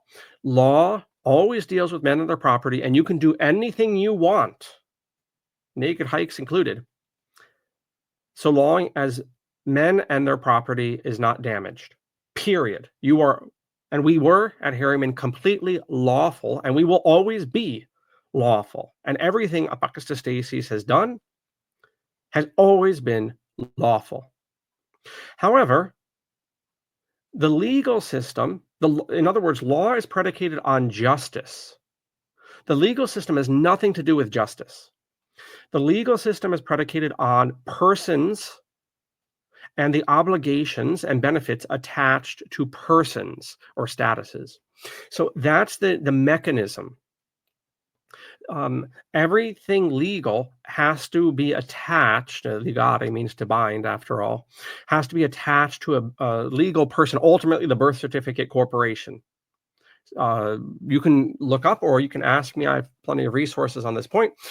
When a baby is born, amidst a number of traumas and bullshit that is poured onto the new life in this world, is very often in this part of the world, and in fact, almost the entire part of the world, the creation of a legal person through a birth certificate. That is not the baby. That is a corporation. And the only way the legal state can have any jurisdiction is if that baby doesn't realize that he's not that birth certificate person. Every single legal obligation will attach the driver's license, any home ownership, all statutes, everything regarding business, everything attaches to the birth certificate person. It is the fundamental fiction. It is the fundamental corporation. And so the mechanism of law is justice. That's what makes it obligatory. The rights of your fellows to not have themselves or their property damaged by you and vice versa. That's justice. The mechanism of the legal system is completely different. It is on the regulation of persons, the regulation of statuses, and the benefits and obligations that attach through statuses. That is what you call the strict law or the legal law. You sometimes hear it called admiralty law, canon law. That's the mechanism, is that there is a legal person that you are glomming onto, whether you know it or not. And it's that legal fiction that's being regulated. For instance, the same thing goes on with your 501c3 churches. You know, what creates the obligation to go to mass on Sunday? Or what creates the obligation to not eat meat on Fridays during Lent in the Latin Rite of the Catholic Church? It has nothing to do with religion. It has to do with the canon law, meaning at the baptism ceremony, Not only is the baby baptized, but also the baby gets a fake fictional person called a faithful. That's the canonical. So in the secular legal system, the corporation is called a person, and then in the canonical legal system for the Catholic Church, and the Protestants are just Timu versions of that, basically. The Protestant sects, they have similar mechanism where there'll be a baptized faithful, and they're not the same. They're not. The faithful is just as much in canon law. Whenever you hear it said faithful, right, that is just as much a fiction and a tyranny and a trick on you as when you hear the secular attorneys talking about the person. Because just as there's a birth certificate which creates the legal secular person, it's the baptism certificate which creates the religious fiction that's regulated by canon law. That is the legal system. If you don't have persons, no obligations attached to it. It's the glomming on to the person that's definitive about the legal system as opposed to the law. They are two opposed jurisdictions, but they pretend to be one. They pretend to be one. And this is the bind. This is the very dangerous bind that legal agents, especially police officers, park rangers, and so forth, find themselves in. They obviously screen these corporations screen very heavily for followers. They do not want people rocking the boat in police departments and in park ranger departments or whatever. So you have the people who tend to go into these are followers to begin with. They're deliberately screened to be followers, and they're not necessarily, you can actually, I think this was in the courts, oddly enough, a few years ago. There was a police officer who sued, or he wanted to be a police officer, and he sued because he actually scored too high on the police entrance exam, and he failed out for that. I didn't stutter. This man was so intelligent, he was too intelligent for the police force. He was too intelligent for the job. So they only want a certain bracket of intelligence. So you can fail out in the traditional way. You don't meet that requirement, but you can also in the police departments, and this was in the papers in the courts a few years ago, you can actually be so intelligent that you fail out as well. They want people of just a middling sort. And therefore, very often legal agents of this nature do not, and perhaps are not capable of making the distinction between law and legal. And that disability, that handicap, is made more lethal still with just the day-to-day reality of legal enforcement agents, police or rangers or whatever else. Very often they are doing lawful things. And that's what makes this really tricky and a pox upon the masters, the attorneys who created this system to confuse these men. Because the men who go in for being police officers and agents and these other civil offices, they're not actually offices, to be honest with you.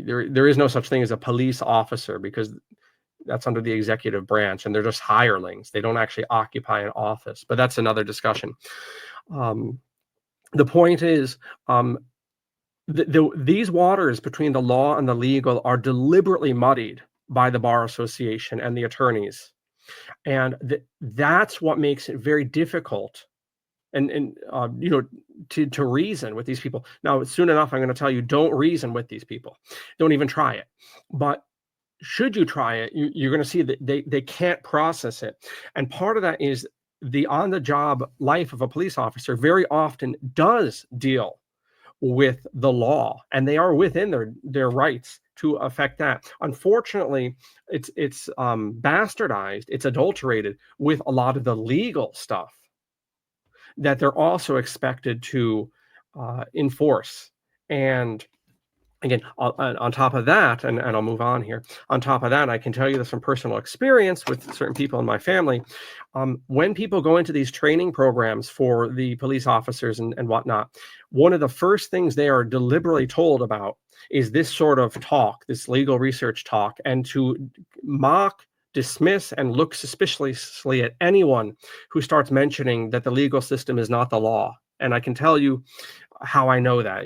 Ask me how I know. In any case, we do want to have sympathy, at least abstractly, for the agents of this system. They were once little boys and girls too. Those agents at Harriman, allegedly, because we have no proof that they were actually park rangers. Once again, we'll reiterate, they offered no proof. We were just lemmings that listened to strangers. In any case, those people, those agents, were also little boys and girls, and we have to have compassion on that. And when they take off the uniform of fiction and the uniform of treason, then we can welcome them back in to civil society. As long as they're wearing that uniform and acting as the legal person, though, a different caution must obtain. Okay. We again reiterate the fundamental thesis of this presentation is that you and I control the terms of contract. When the legal agent is offering us a ticket, for instance, of hiking naked, for instance, we'll just use that example. That's a contract, right? He has set out his terms, you and I, and this is true for every contract. Now, when it comes to speeding tickets and that sort of thing, my absolute caution, absolutely, if you're in a car, you do not start talking about this stuff. Deal with everything through the post office. Whatever, do the under duress. I'm not going to waylay into the traffic ticket, but that is very dangerous for you and I to sit on the side of the road and start talking about this, because those so-called police officers, as I say, when they're in their training academies, they're told not just to mock this, but when it comes to traffic stops, they're told that the sorts of people that are talking like that are about to blow your brains out. So there are many men in the cemeteries who ended up there because they tried to assert their rights, and the police officers just kill them outright, because that's what they're trained to do in the academies. Because there's one incident where this turned into an ambush on police, and so that's how propaganda works. That becomes the teaching tool to completely discredit this whole area of talking. Ask me how I know that.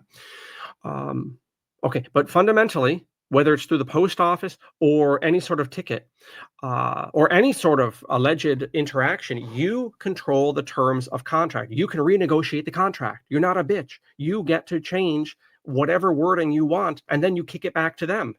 And then they can reject it or accept it, and you're going back and forth. You're negotiating the contract. This presentation is not for followers. You need to expect, in this instance, you might be there for 5-10 hours. Just brace yourself. Maybe you're not. I mean, presumably these people didn't end up in that line of work, like park rangers, because they're hard workers. I mean, presumably they're lazy bums that their shift is going to end. They probably don't want to be there for 5 hours negotiating a contract, but you have that right. Now, if you want to be a little Catholic schoolboy, yes, sir, little follower, then just sign it. Just sign the ticket. You're not admitting guilt, right? But you sign that ticket, you made joinder. You're acknowledging that you agree to that contract. Why don't you assert yourself like the hero that you are? You and I get to choose the contract if we but knew. Again, the trick of the legal agents is always to get us to act outside of being a man, outside of being the soil. That is who you and I are. We are this land. We are the country. Or literally, the minerals and blood and so forth in our body is this soil. We are America, if you happen to be American. You are Canada, and so forth. The job, you are your ancestors. You have their blood in your veins. Your life comes from God. The job of the legal system is to get you to admit that you're not that. You are garbage that can be regulated by the Bar Association. And the trick and the way this is done is joinder. The second you show that ID, you sign your name, you put your birth certificate number, your social security number, they call it. The second you glom onto the person, you have made joinder with the fiction, and now all the obligations of the fiction and all the punishments attached thereto are applicable to you, who were once a man. As long as the agents of the legal system are wearing their uniform and acting in the capacity of a legal agent, they must be accounted for our own safety as beasts. They are no longer men at that point. They are no longer humans. Every interaction, including with these park rangers, must be understood as acting with a wild beast. You don't go and play around with this. Everyone in Connecticut knows the story, the horrible story of the woman who was mutilated by the chimpanzee, who was wearing a diaper and was on all sorts of pharmaceuticals. It was an insane story. This woman went to her neighbor's house. The neighbor had this chimpanzee that was hopped up. It was bugged out on all these pharmaceuticals, and it ripped the woman limb from limb. She's still alive. It's a fate, I should think, worse than death. Lord have mercy on her. The madness, I mean, just, forget about the legal stuff, just the madness of people that they would keep a chimpanzee as a pet. A chimpanzee, you come to find out, has no fine motor control. So they either don't use their muscles, or they use their muscles at 100% capacity. And so they're small, but they're like the Incredible Hulk. And when they're bugged out and their brains are completely psychotic on SSRIs, which was the case of this chimpanzee in Connecticut, it leads to tragedy. I mean, if you should look it up. Look up a chimp. Talk about nudism. Look up a chimp just on a image search. Chimpanzee without fur, and you'll see. I mean, it's just rippling muscles because the chimpanzee has no variation in their muscles. It's whenever they use their muscles, they use it 100%. And so anyway, you don't play around with beasts. That's where I'm going with this. The beast, what makes it a beast? Isn't that rough, John? You're being a little bit rough there. You're speaking out of turn. How dare you call the park rangers and the police and the state troopers beasts? How dare you? And that's true for anyone acting in an office. The mayor, the governor, they're all beasts. Am I just throwing around words? No, I'm not. The nature of a beast is an organism without reason. The second you act as an agent in a person, you're acting as a fictional entity. You have surrendered your reason, the thing which makes you closest to God, your reason. That you have walked away from it. The second you put on the uniform of fiction, the second you're acting in the person of the Bar Association. It's on that account. I'm not just flinging around insults. The second you start playing make-believe, is the second you cease being a man, because you've surrendered the thing that makes you most perfectly human, which is your reason. The animals have skills on this earth that are far in excess of human beings. Their strength, they can do things like flying, they can live in water. They can do everything. In fact, I think there's a Greek myth to this point that the gods gave all of the cool physical things to animals, and all they left to weak man is his intellect. And yet it's that intellect which puts man above the beasts. The strongest animal can easily be tricked by the rationality of man. The smartest animal, some of these primates, octopi, ravens, are very smart. These are animals that can use tools. That's what makes them quite interesting. Elephants have, it's not just proverbial, it's true. Elephants have a remarkable memory. Some of you, I'm sure a lot of you have heard that story of the zookeeper and he died. Talk about park rangers, a useful park ranger. He was a park ranger in Africa and he took care of the elephants. And when he died, the elephants found out where he was being buried and did a funeral procession to him. It's remarkable, their memory. But even the smartest animals are far below the dumbest humans. Even the disparity of a raven that can use a stick, or an octopus that can think in some very primitive way to go through steps. The dumbest Ghost Rider in New Fairfield has more capacity than the smartest animal. So in any interaction with beasts, whether those are ticks, bears, chimpanzees on SSRIs, or park rangers at Harriman, or any other animal who has surrendered their reason or never had their reason, you do not go near beasts. So as long as that uniform of fiction is on, you don't interact with them. You know, on the solstice, someone was like, "Oh, John, you should go over and talk to them." No, well, for various reasons. At the moment, again, I was kind of blindsided by that to begin with, so it wouldn't have been intelligent. But in general, you do not go near beasts. You try to get the hell away from them. At the Harriman hike on the solstice, we actually saw a bear. There were many animals we saw that particular day, very interesting animals. But we saw a bear, which was a first. We did not go over to the bear. You leave the bear over there to go bumble through the woods. You don't go near a beast. So you do not physically approach the beasts of two legs, the rangers, right? You get the hell away from them. I was at a park lately, and I was looking forward to singing Compline in the park. It was a very quiet park. And then all of a sudden, some lazy cop shows up and wants to eat his dinner there. I got the hell out of there as fast as I could and got to some parking lot and carried on with my intentions. But that you get away from them as fast as possible. When you see a bear, you get the hell away. You don't go near a tick. Oh, that bush has lots of ticks in it. Let me go into it. No, you stay away from beasts. And the same with the beasts of the legal system. Also, you do not reason with beasts. You don't sit there talking about the legal system for 2 hours now. You do not do that. If they're wearing the uniform of fiction, you do not reason with them. They've made their lot in life. Let them sleep in it. At that point, you do not start talking about the legal system and the laws and the legal and the person and the birth. That is not. People do that all the time, and they waste time fundamentally, and they oftentimes get in a lot of trouble for doing that. Do not try to convert beasts. You don't sit there. They're wearing the uniform of their attorney masters. You do not sit there and, again, talk about all this stuff. That time is over. When a legal beast is coming towards you and is insisting that you do this, and they're threatening you, they're not just doing a neighborly thing. Okay, dude, can you slow down? Can you put on some clothes here? Whatever. But they're threatening you. The neighborliness stops, and you don't start talking about now that person is your enemy. Why? Because of their behavior.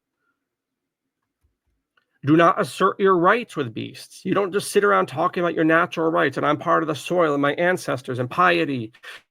And that time's past. You are in survival mode. When the beast is there and you're not able to withdraw from the beast, he insists on harassing you. At that point, you're in survival mode. And do not contract with beasts. And that brings us to the final point of this presentation, the nature of contract. This would include all tickets, all alleged statutes that you have to follow. The entire legal system is a contract. Every single thing legal is a contract. And the contract has 4 points traditionally, although the beasts have lately added 2 more bogus points. But traditionally, a true contract, has 4 points. I'll give you an example after this. The first point is offer, the offer to contract. The second point is acceptance or rejection. If you reject it, then the contract is done, at which point the initiating party can renegotiate it, right? Can come up with a new offer, and then you go down to step 2 again, and then you can reject it again or accept it. We'll say there's some acceptance here. Then the third point is collateral or consideration, right? There's something, so there's an offer. We'll say you've accepted it. Okay, now there's an obligation on you.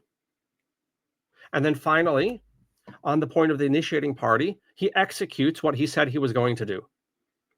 So the very simple example would be a cup of coffee or your chosen beverage in the morning. Hey, come to ApocatastasisInstitute's coffee shop. Come to ApocatastasisInstitute's coffee shop. We have the best coffee in New Milford. Okay, that's the offer. Okay, somebody walks into ApocatastasisInstitute's coffee shop. They see the price. It's $10 for a cup of coffee, and he rejects the offer. He walks out of the store. But then Donald Trump walks into the store. He has a few dollars around him, so he accepts the offer.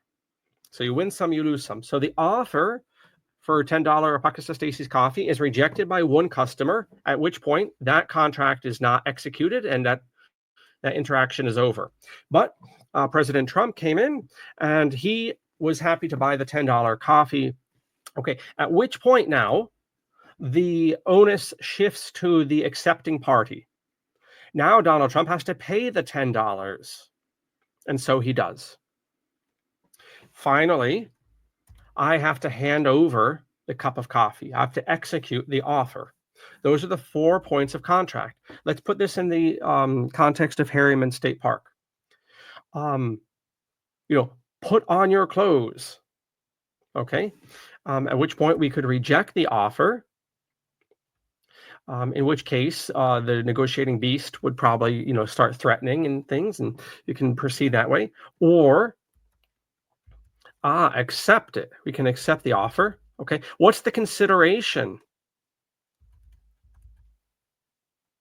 Okay, the consideration in this scenario is putting on the clothes. In this instance, so the offer, in this case, is an imperative. Offer, put on your clothes. Okay, sir. Okay, we've accepted. That's the will. That's the internal, right? You don't see the offer acceptance, right? That's coming internally. That is visibly manifest by the collateral consideration. Okay, you put on the clothing, and then what's the execution of the contract? Well, no harm has come to you from the beasts. What we're, basically when it comes to contracting with the beast, it's how do you do this? How do you reject the contract, the proposed contract? Before we get there, I should point out that legal beasts have lately added, this is why you don't play around with the new legal dictionaries because they're always changing the definitions, but the legal beasts have added capacity and legality to the points of contract. But we're not going to waste our time with the legal system. You go to the law dictionaries, not the legal dictionary, the law dictionaries, and they stand on these 4 points. And we always want to be lawful. So that's all we need to worry about. We don't need to worry about this house of mirrors called the legal system where everything is constantly changing. In any interaction with the legal beast who insists on contracting with you, he's not going to let you alone. Everything is to be in writing.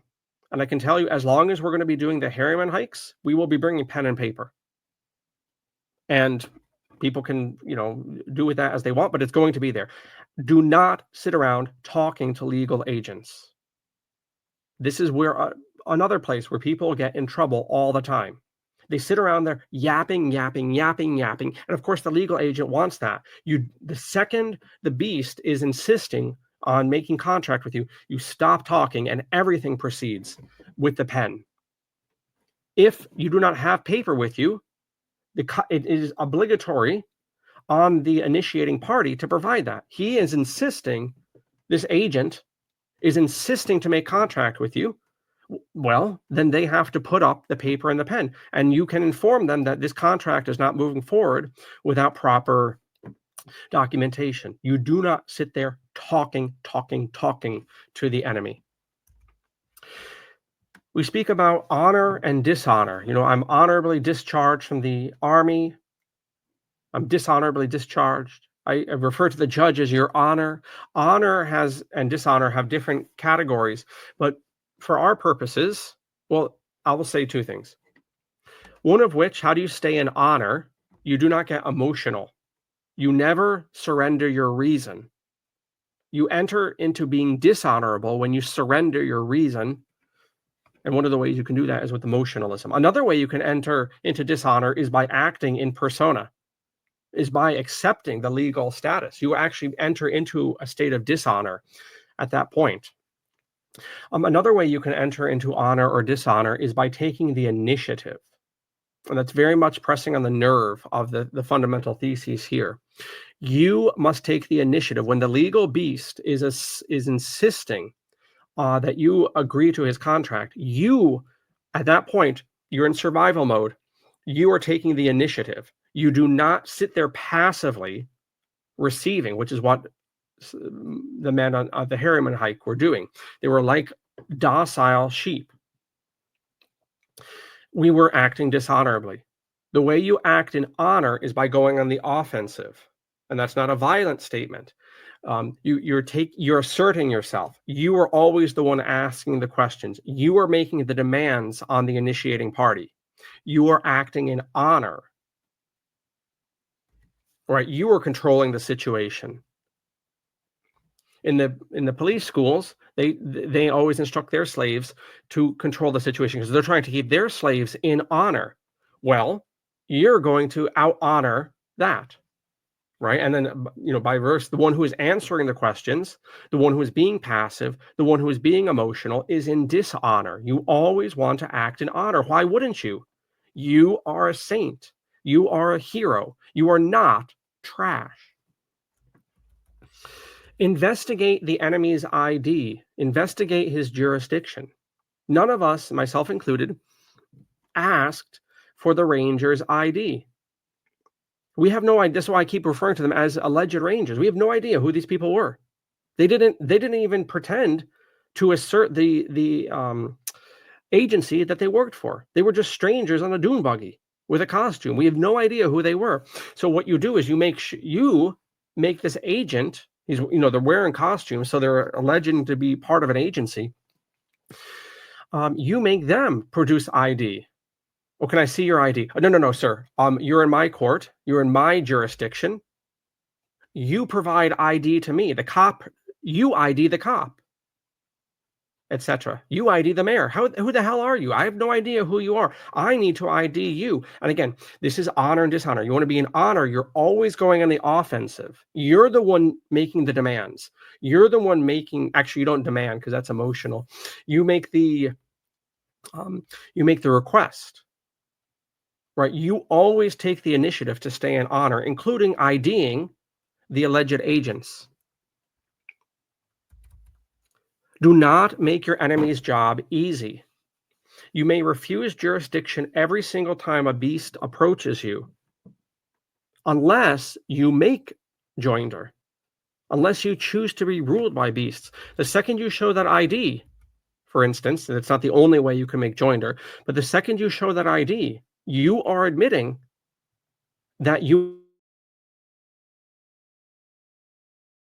are the regulable, you will be treated as regulable trash. The second you make joinder, the gig's up. Do not make your enemy's job easier. In contract, again, all of this is to be written down. In contract, you have the right to choose the definition of every single word, and you have the right to insist that the initiating party define every single word. Because the way they're using words are not the way you're using words. Again, be prepared. If you're willing as a man, as a leader, to assert your rights as a hero on this earth, as a saint, as your family's lineage going back 1,000 years, if you're going to stand on that, you're going to stand on the American Revolution and the blood of the patriots who died for this, be ready to spend 5 or 10 hours negotiating the contract. This presentation is not for followers. It's not for people who can't be bothered with that hassle, like the skunks on Reddit were saying. And part of that is you're going to have to be negotiating the definitions of the words. Do you have the backbone for this? It doesn't take much. Finally, always remember who you are. To the title of this presentation, you are not regulable trash. You have naked worth. We have used nudism at the college all these years as a visual manifestation of that. That's not for every individual. Their worth certainly is, but the nature as practice isn't for everyone, just like black coffee and bow ties aren't for everybody. But it is a symbol, and the symbol and the reality is for everybody. So there we go. We'll knock off here.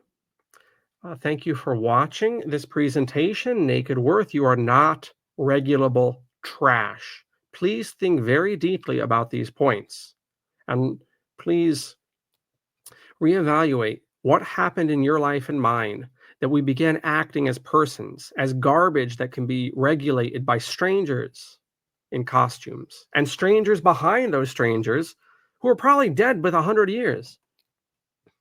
What's gone on? Well, amongst other things, a lot of disordered education and family rearing. All right. We'll knock off here. And if you are interested in this topic, don't just leave the presentation here. Go look at some other resources. Bill Thornton would be a good next step. Look up Bill Thornton, and I believe it's the Common Sense Law School. He has a big old beard. Looks like, as people often say, he looks like Father Time. So that would be my next step if you want to get there. If you want to get real deep, Clint Richardson is an excellent resource. Those would be the two ones if you want to follow up. Bill Thornton and Clint Richardson. Anyway, thank you so much for your attention. You do have worth. You have naked worth. You are